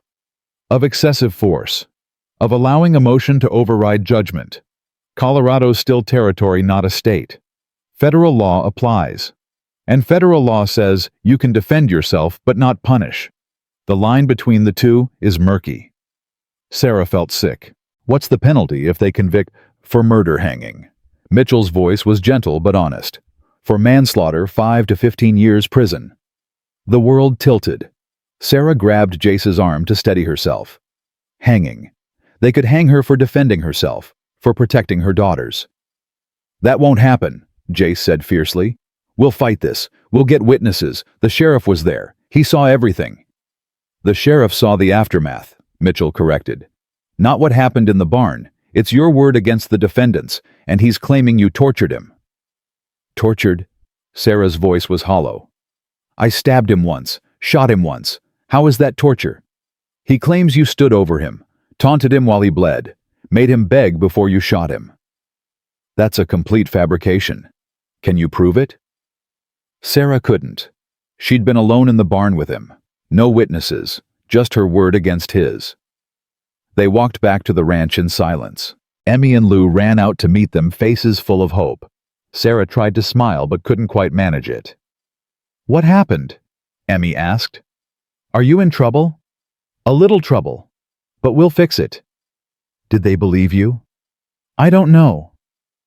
That night, after the girls were asleep, Sarah and Jace sat by the fire and faced reality. "They could take me away," Sarah said quietly. "They could convict me and take me away, and you'd be left with 2 girls who aren't even yours." "They're mine now. I married you, I married them." "That's not how the law sees it. They're not your blood. If I'm convicted, David could claim them, take them to Denver, and you'd have no legal standing to stop him." "Then we won't let it get that far." "How, Jace, be realistic? I'm a woman who shot a man. They have his testimony. I have nothing but my own word. Who do you think a jury will believe?" "The truth." "The truth doesn't matter if no one believes it." Jace pulled her close. "Then we make them believe it. We show them who you are. We get character witnesses. We show the jury that you're a good woman who did what she had to do." "I killed people, Jace. 2 men for certain. Maybe a third if the one I shot dies from infection. How do I explain that to a jury? How do I stand there and say I'm a good woman when I've taken lives? You say you're a mother who protected her children. That's all. That's everything."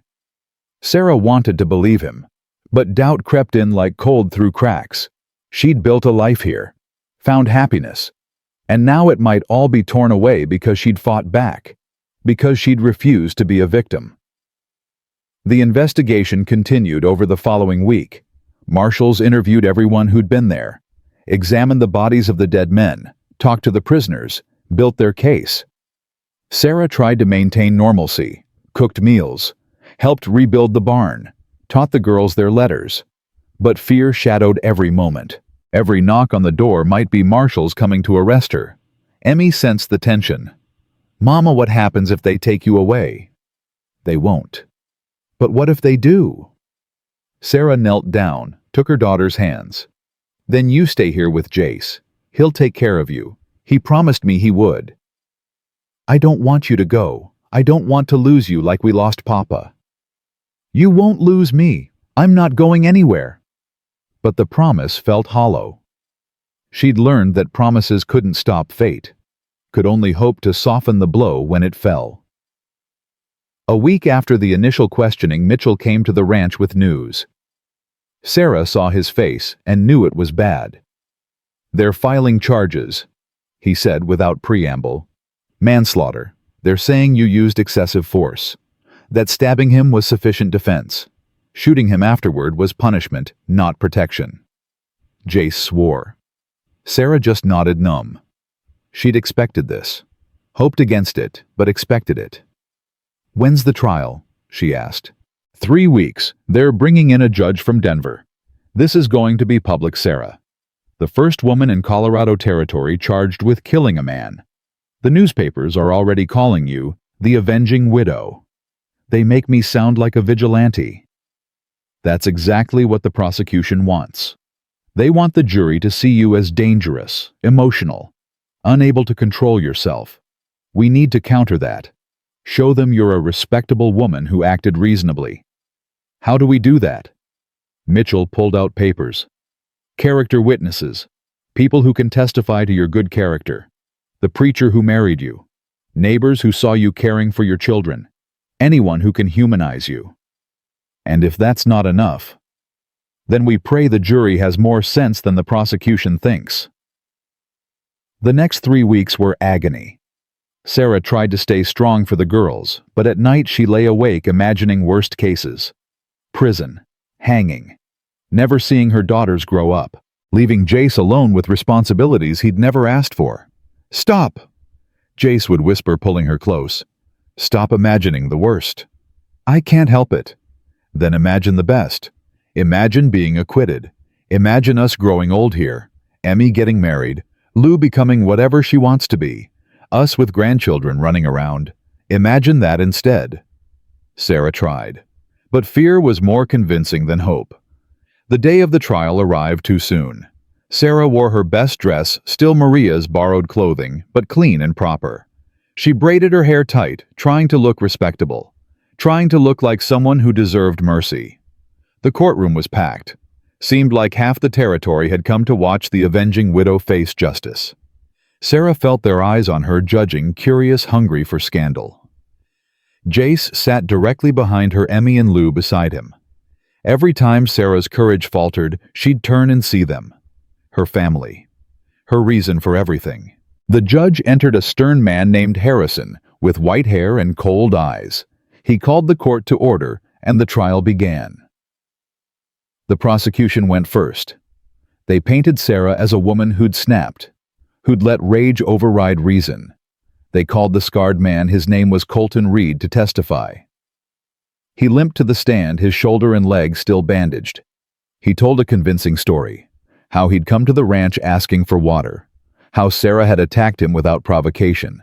How she'd stabbed him, then stood over him laughing while he begged for his life. How she'd shot him for sport. It was all lies. Every word.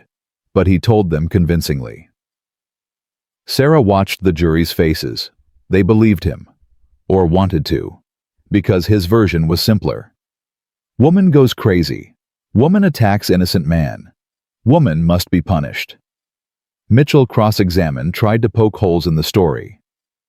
Mr. Reed, you claim you came asking for water. Why were you in the barn instead of at the house? I saw the barn was on fire. I went to help. Help by cornering a woman alone. I didn't corner her. She attacked me. You expect this jury to believe a woman half your size attacked you unprovoked? She had a knife, which you saw and didn't defend yourself against. Reed faltered. I was trying to calm her down, didn't want to hurt her. How considerate. Tell me, Mr. Reed, why were you and your men at the McCallister ranch that morning? Just passing through. Passing through with 8 armed men seems excessive for travelers. We'd heard there were bandits in the area. Safety in numbers. Mitchell let that hang. Then, safety in numbers. Yet you and your men are the ones who ended up dead or arrested. Interesting. The prosecutor objected. The judge sustained. But the seed was planted. The prosecution rested. Mitchell called his witnesses.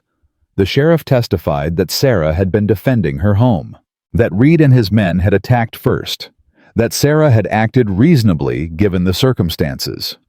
The preacher testified to Sarah's character, her devotion to her daughters, her courage in the face of hardship. Neighbors testified that Sarah was kind, hardworking, no trouble to anyone. But the most powerful testimony came from Emmy. Mitchell called her to the stand over Sarah's protests.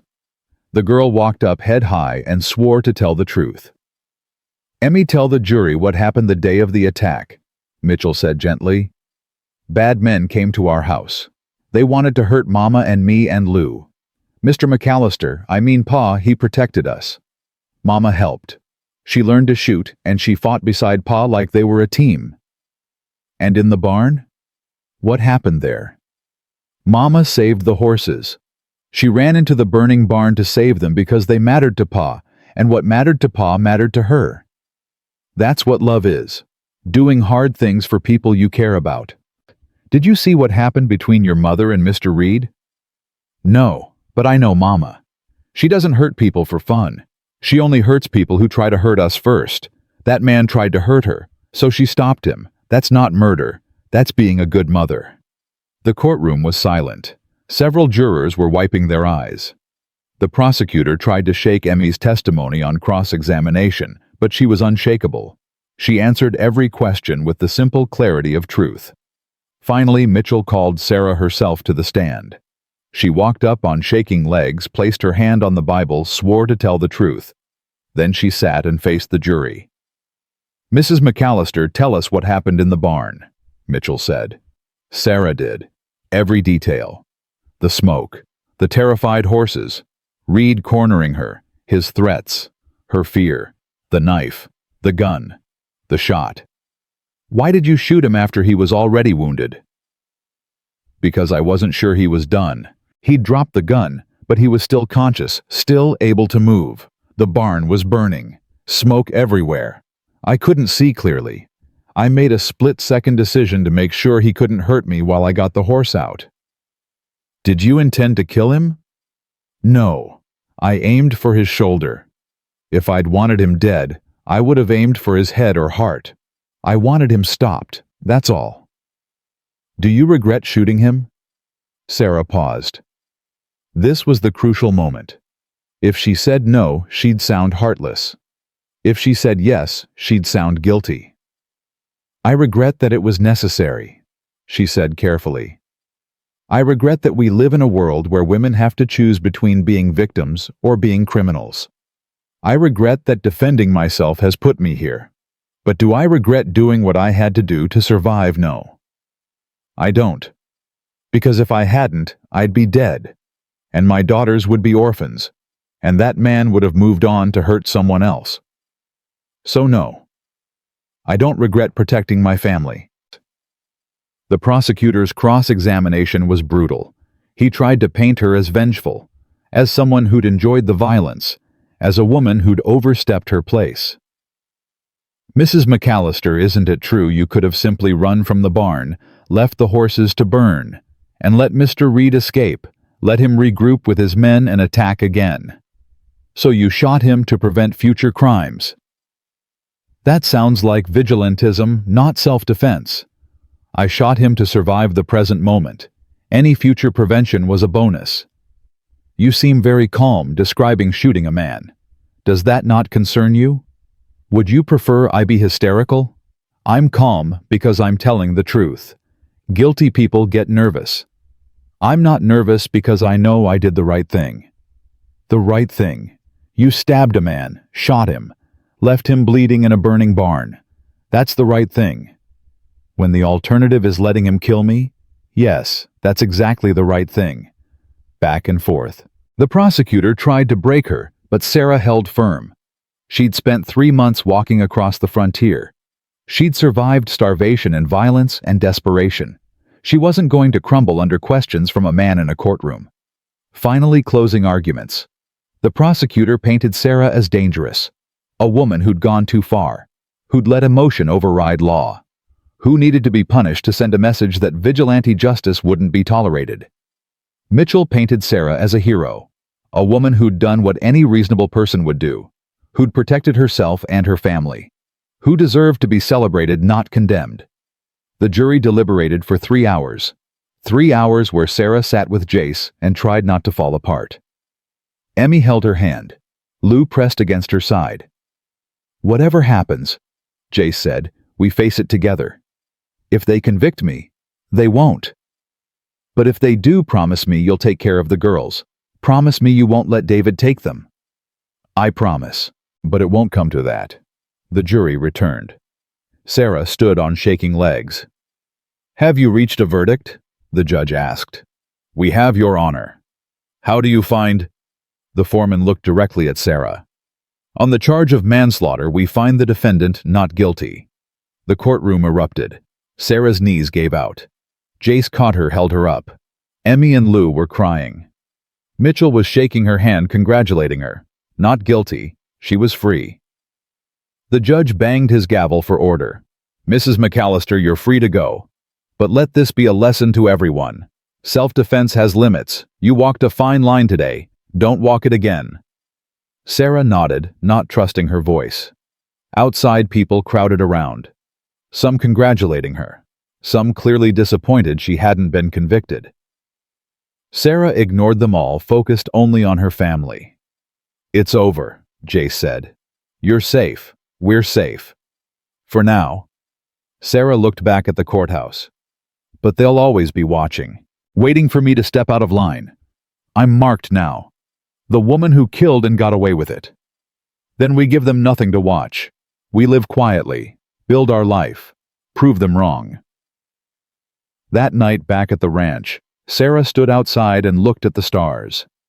The same stars that had watched her walk across the frontier. The same stars that had witnessed her desperation and her triumph. She'd survived, against all odds. She'd walked 3 months on rotten apples and determination. She'd learned to shoot, to fight to kill when necessary. She'd stood trial for defending herself and won. She was still standing. "Mama," Emmy's voice from the doorway. "Are you coming to bed?" "In a minute, baby." Emmy came out, stood beside her. "Were you scared in the courtroom?" "Terrified." "You didn't look scared, you looked strong." "Sometimes strong is just scared holding itself together."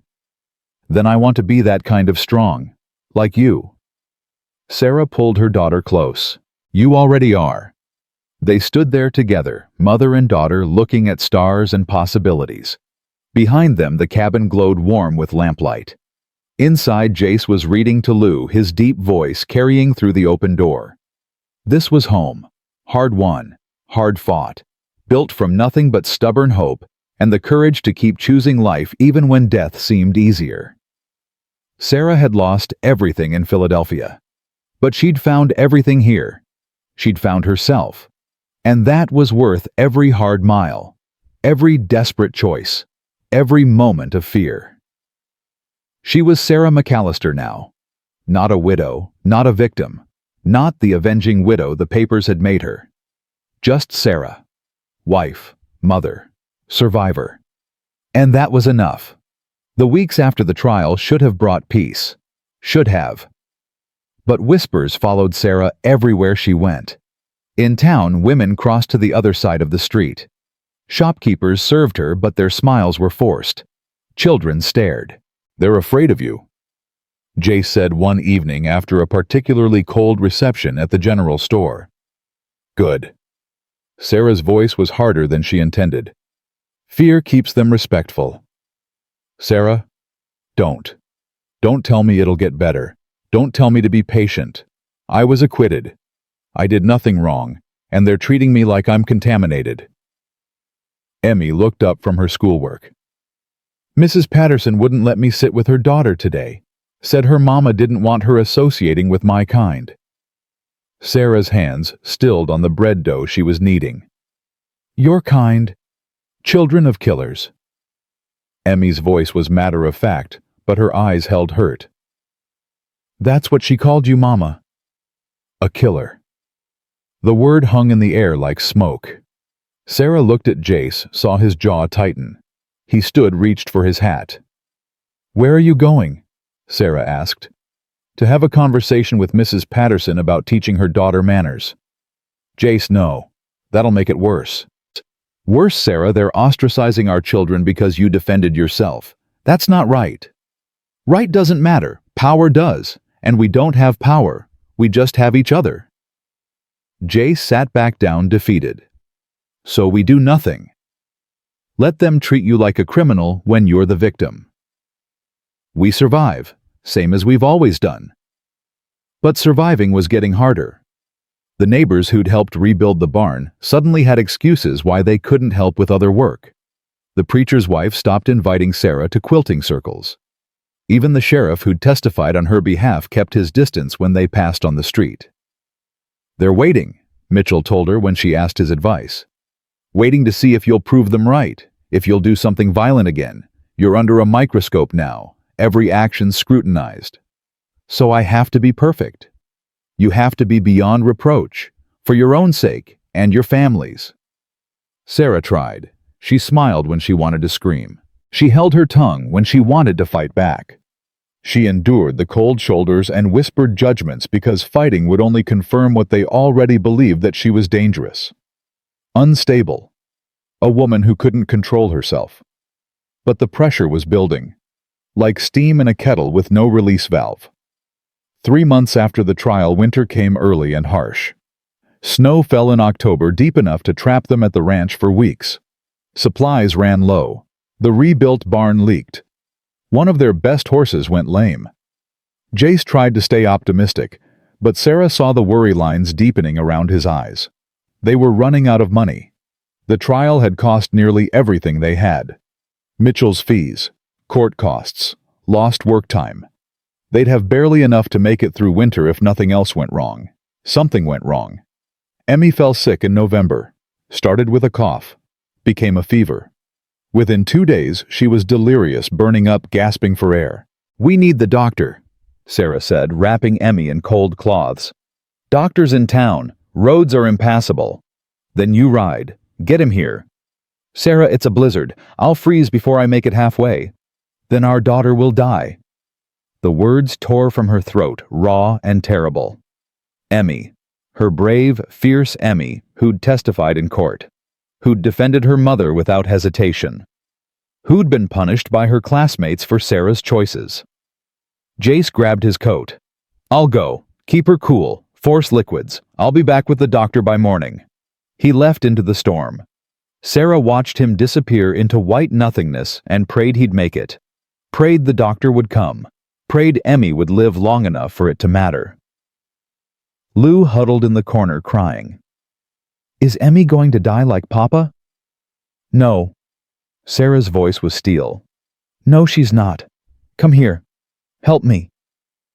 She put Lou to work fetching water, changing cloths, anything to keep the child occupied, to keep both of them from falling apart. The night was endless. Emmy's fever climbed higher. She thrashed, called for her dead father, begged Sarah to make it stop hurting. Sarah held her, sang to her, told her stories. Anything to keep her connected to life. "Mama, I'm scared," Emmy whispered during a lucid moment. "I know, baby, but you're strong. You're a fighter. You don't give up. Remember, I'm tired of fighting. Just a little longer. Pa's bringing the doctor. Just hold on. If I die, you're not going to die. If I do, tell Pa I'm glad you married him. Tell him he's a good father." Sarah's vision blurred with tears. "You tell him yourself, when you're better." Emmy's eyes closed. Her breathing went shallow. Sarah checked her pulse. Still there. Weak, but there. She dipped cloths in cold water, laid them across Emmy's forehead, her chest, her wrists. Anywhere to pull the heat from her small body. Dawn came gray and cold. No sign of Jace. No sign of the doctor. Emmy's breathing rattled. Death rattle. Sarah had heard it before with her mother years ago. The sound of lungs filling with fluid. The sound of life slipping away. "No." Sarah's voice was fierce. "No, you don't get to take her." You don't get to take one more thing from me." She wasn't sure who she was talking to. God, death, fate. Didn't matter. She was done being taken from. She stripped Emmy down, wrapped her in cold, wet sheets despite the child's protests. Pried her mouth open, forced water down her throat. Slapped her cheeks to keep her conscious. "Breathe, Emmy. That's an order. You breathe." Lou watched from the doorway, terrified. "Mama, you're hurting her." "I'm saving her. There's a difference." Hours passed. Emmy's fever broke suddenly violently. She vomited convulsed, then went still. For one horrible moment, Sarah thought she'd lost her. Then Emmy took a deep, shuddering breath. The fever had broken. Sarah collapsed beside the bed, sobbing with relief. Lou ran over, threw herself at her mother. They clung to each other while Emmy slept peacefully for the first time in 2 days. The door burst open. Jace stumbled in, half frozen, the doctor behind him. "Where is she?" the doctor demanded. Sarah pointed. The doctor examined Emmy, listened to her chest, checked her pulse. Finally, he straightened. "Fever's broken. She'll be weak for a while, but she'll live. Whatever you did, Mrs. McCallister, it worked. I almost killed her trying to save her. Sometimes that's what saving looks like. Desperate measures for desperate times." The doctor left medicine and instructions. Jace paid him from their dwindling savings. Then they were alone again, the 4 of them having survived another brush with death. "I thought I'd lost you," Sarah whispered to Emmy later when the girl woke. "I thought you'd slip away and I couldn't stop it." "You stopped it, Mama. You always stop it." "I can't stop everything. I'm not that strong." "Yes, you are. You're the strongest person I know." But Sarah felt anything but strong. She felt brittle, breakable. One more crisis away from shattering completely. Winter dragged on. Money got tighter. They rationed food, burned less wood to conserve fuel, wore extra layers instead of heating the cabin properly. Sarah watched her daughters grow thinner despite her best efforts, and felt failure sitting on her chest like a stone. "We can ask for help," Jace said one night. "Pride's not worth starving. Who would help the neighbors who won't speak to me? The townspeople who cross the street when they see me coming? The church. The church whose preacher's wife won't look me in the eye. That church." Jace was silent. He knew she was right. In December, a letter arrived from David. Sarah opened it with shaking hands. "Sarah, I've heard about the trial and your acquittal. I've also heard about your circumstances. My offer still stands. Come to Denver. I have room money connections. Your daughters deserve better than freezing on a failing ranch with a man you barely know. Bring them to me. Let me give them the life they should have. David." Sarah read it twice, 3 times. Each word a knife. A life they should have. As if the life they had wasn't good enough. As if Sarah's choices had doomed them to suffering. "What's it say?" Jace asked, seeing her face. Sarah handed him the letter. Watched him read. Saw his expression close off. "He's not wrong," Jace said finally. "About the freezing and the failing ranch part anyway. So you think I should go?" "I think you should consider what's best for the girls. Not for me. Not for your pride. For them." Sarah looked at Emmy and Lou playing checkers by the meager fire. Emmy had recovered but was still weak. Lou had a cough that wouldn't quit. Both were too thin. Both wore clothes with patches on patches. David could give them warmth, food, education, safety, everything Sarah couldn't. But he couldn't give them what they had here. Purpose, strength, the knowledge that they could survive anything. "No," Sarah said. "We're staying." "Sarah? We're staying. I didn't fight this hard to give up because winter's hard. Winter's always hard. Spring will come. It always does. And if we don't make it to spring, then we die together, as a family. That's worth more than survival in David's comfortable house." Jace pulled her close. "You're either the bravest woman alive or the most stubborn. Can't I be both?" That night, Sarah lay awake and wondered if she'd made the right choice. If her pride was worth her daughter's suffering. If love was enough when love couldn't fill empty bellies or warm cold rooms. She didn't have answers, just faith. Faith that they'd survive because they had to, because the alternative was unthinkable. January brought a thaw. Sudden and unexpected temperatures rose just enough to melt the worst of the snow. Jace rode to town, traded their last valuable possession, Maria's silver hairbrush, for supplies. When he came back, he wasn't alone. Behind him rode Sheriff Riley and 3 men Sarah recognized as neighbors. "We need to talk," the sheriff said. Sarah's stomach dropped. "What did I do now?" "Nothing. That's the problem." He dismounted, hat in hand. "Mrs. McCallister, we owe you an apology, a big one." "I don't understand." "Colton Reed, the man you shot. He escaped custody last week, killed a deputy doing it. We tracked him to a homestead 15 miles south, found 3 bodies, a woman and her 2 daughters. He'd tortured them before killing them." Sarah's blood turned to ice. "Oh, God." "That could have been you. Would have been you if you hadn't stopped him in that barn. We treated you like a criminal when you were a hero. We're sorry. All of us." The neighbors nodded, looking ashamed. "We should have stood by you," one said. "Should have helped instead of judging. We were wrong. Sarah didn't know what to say. Sorry didn't undo 3 months of isolation. Didn't erase the damage to Emmy's reputation or lose nightmares. Didn't restore what they'd lost. But it was something. "Thank you," she managed, "for saying that. It's not just words." The sheriff gestured to the men. "They're here to help. Barn needs work. Fences need mending. We're making it right." Over the next week, the community that had shunned Sarah rallied around her.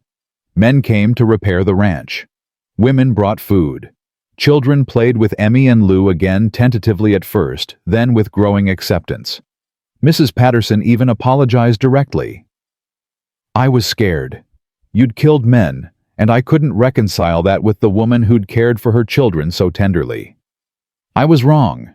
You're not a killer. You're a mother who did what mothers do. Protect." "I am a killer," Sarah corrected gently. "I did kill. But that doesn't make me a monster. It makes me human, capable of both terrible things and good things. That's what we all are." Mrs. Patterson nodded, understanding dawning. "I suppose you're right. I'm sorry for my daughter's cruelty. Children learn cruelty from adults. Teach her different, and she'll be different." By February, the ranch was in better shape than it had been in years. The barn was solid. The fences were strong. The community had come together to make amends. But the real change was internal. Sarah had stopped trying to be perfect. Stopped trying to prove she was beyond reproach. She'd embraced what she was, a complicated woman who'd done hard things and would do them again if necessary. "You seem different," Jace observed one evening. "I am different. I stopped apologizing for surviving." "Good. You should never apologize for that." Spring came in March, sudden and glorious. The snow melted. Grass grew green. Wildflowers appeared in impossible colors. Sarah stood in the meadow behind the house and felt something shift inside her. They'd made it. Through the trial. Through the isolation. Through the brutal winter. They'd survived. More than survived. They'd prevailed. "Mama!" Emmy's voice. "Come quick!" Sarah ran, heart-pounding. Found Emmy and Lou by the old apple tree they'd planted in November, a stick in frozen ground, more hope than plan. "Look," Emmy pointed. Tiny green buds on the branches. The tree was alive. Against all odds, it had survived the winter and was blooming. "Just like us," Lou said softly. Sarah laughed, pulling her daughters close. "Just like us." That night, the whole family gathered around the tree. Jace had brought a lantern so they could see it properly even as darkness fell. "5 months ago, you were eating rotten apples behind my barn," he said to Sarah. Now we're planting new trees, making new life. That's something. It's everything, Sarah corrected. Emmy spoke up, her voice thoughtful. Do you think we'll still remember this? When we're old, will we remember how hard it was? We'll remember, Sarah said. And we'll tell our children and grandchildren. We'll tell them about the winter we nearly starved, the trial that almost destroyed us, the community that turned their backs then returned. We'll tell them so they know survival isn't pretty. It's not noble. It's just necessary. And it's always worth it. Even when it hurts, Lou asked. Especially when it hurts. Because that means you're still alive, still feeling, still fighting. The day you stop hurting is the day you've given up. And we don't give up. Ever. Jace added wood to the fire they'd built near the tree. The flames cast dancing shadows across their faces, making them look otherworldly. Mythical. Like heroes from stories, instead of real people who'd simply refused to quit. I want to plant another tree, Emmy announced. Next year, and the year after, until we have an orchard, a whole orchard of trees that each mean something. This one is survival, the next one can be hope, then joy, then peace. All the things we're building. An orchard of meanings, Sarah said. I like that. We'll do it, every year, until we're surrounded by life we created. They sat there late into the night, talking and planning and dreaming, making promises to each other and to themselves, promising to keep choosing this life even when it was hard, especially when it was hard. Because easy lives didn't build strong people, and they were the strongest people Sarah knew. Months passed. Summer came hot and demanding. They worked from dawn to dusk building their ranch, their life, their future. Emmy recovered fully and grew strong. Lou's cough disappeared. The community that had rejected Sarah now embraced her, drawn by her honesty and courage. Women sought her advice. Young brides asked how she'd survived alone with children. Mothers wanted to know how she'd stayed strong when everything fell apart. Sarah told them the truth. You survive by refusing to die. That's it. There's no secret, no trick. You just decide that dying isn't an option, and you keep going. One breath, one step, one day. Until suddenly, you're not just surviving anymore. You're living. In August, Sarah discovered she was pregnant. The news hit her like a thunderbolt. Another child. Another mouth to feed. Another life to protect. Are you happy? Jace asked when she told him. Sarah thought about it. Was she happy, or terrified, or both? I'm alive, she said finally. Truly alive, for the first time in my life. And yeah, that makes me happy. The baby came the following April, a girl with Jace's gray eyes and Sarah's dark hair. They named her Maria Hope. Maria for the woman Jace had loved. Hope for what Sarah had found. Emmy and Lou doted on their new sister, fought over who got to hold her, sang her songs Sarah had sung to them. The baby thrived, growing plump and healthy in a way Emmy and Lou hadn't at that age. She'll never know hunger, Sarah said one night watching the baby nurse. She'll never know what it's like to eat garbage to survive. She'll grow up safe and loved and fed. Because we made that possible. We built that for her. You built it, Jace corrected. I just helped. We built it together. That's the difference. I'm not alone anymore. None of us are. 5 years after Sarah had been caught eating rotten apples, she stood in the orchard they'd planted and counted trees. 10 of them now. 10 years of meanings. Survival, hope, joy, peace, love, courage, family, strength, faith, future. Emmy was 14, tall and confident and fierce. She'd started teaching younger children in town, passing on the strength Sarah had taught her. Lou was 11, gentle and wise beyond her years. She wanted to be a doctor, wanted to heal people the way Sarah had healed Emmy that terrible winter. Maria was almost 5, wild and joyful and fearless. Jace had gray threading through his hair now. Lines around his eyes from squinting into sun and smiling at his family. He looked older, but happier. Settled. like a man who'd found his purpose and was living it daily. Sarah looked different too. Harder, stronger. Scars visible on her arms from work and fights and survival. But her eyes held something they hadn't before. Contentment. The knowledge that she'd built something real, something that would last. "Mama!" Maria tugged her skirt. "Tell us the story. About the rotten apples." Sarah picked up her youngest daughter, settled her on her hip. Emmy and Lou gathered close. Jace stood behind them, arms around them all. "Once upon a time," Sarah began, "there was a desperate woman who stole rotten apples to feed her starving daughters. She thought she'd die out here, thought the frontier would break her. But she was wrong. The frontier didn't break her. It made her strong, made her brave, made her into someone who could survive anything.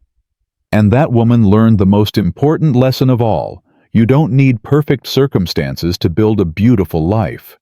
You just need courage, and people who'll stand beside you, and the stubborn refusal to give up even when giving up seems easier."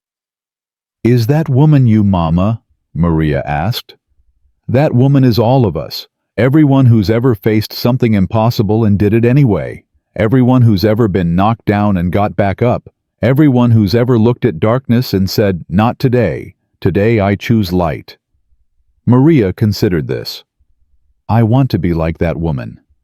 "You already are, baby. You all are. You're survivors, fighters, women who'll never let the world tell them what they can't do. You'll fall, you'll hurt, you'll face things that seem impossible, but you'll survive, because I taught you how, and because surviving is what we do." They stood there together as the sun set over their orchard, their ranch, their life. A family built from broken pieces. Proof that endings could become beginnings. That rotten apples could lead to orchards full of fruit. Sarah thought about the woman she'd been 5 years ago. Broken. Desperate. Eating garbage behind a stranger's barn. That woman felt like someone else now. Someone from a story instead of Sarah's own past. But that woman had been real. Had been her. And every choice that woman made, every desperate decision, every moment of courage, every refusal to quit, had led here, to this orchard, this family, this life. "Thank you," Sarah whispered, not sure who she was thanking. The cowboy who'd shown her kindness. The community that had eventually embraced her. God or fate or blind luck that had put her in the right place at the right time.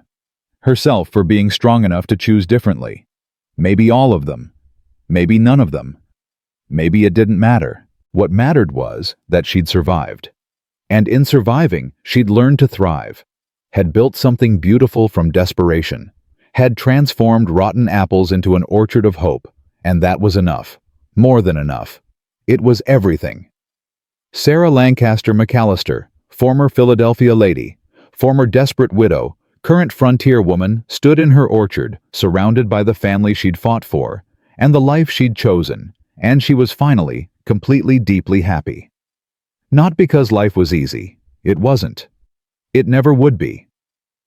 But because she'd learned the secret that desperate woman eating rotten apples hadn't known yet. Survival isn't the end goal. It's just the beginning. The real victory is what you build after you survive. The life you create, the love you choose, the strength you forge in fire and refuse to let break. That was the lesson. That was the gift. That was what made every hard mile, every desperate choice, every moment of suffering worth it. Sarah had survived, and then she'd lived, and the living that made all the difference.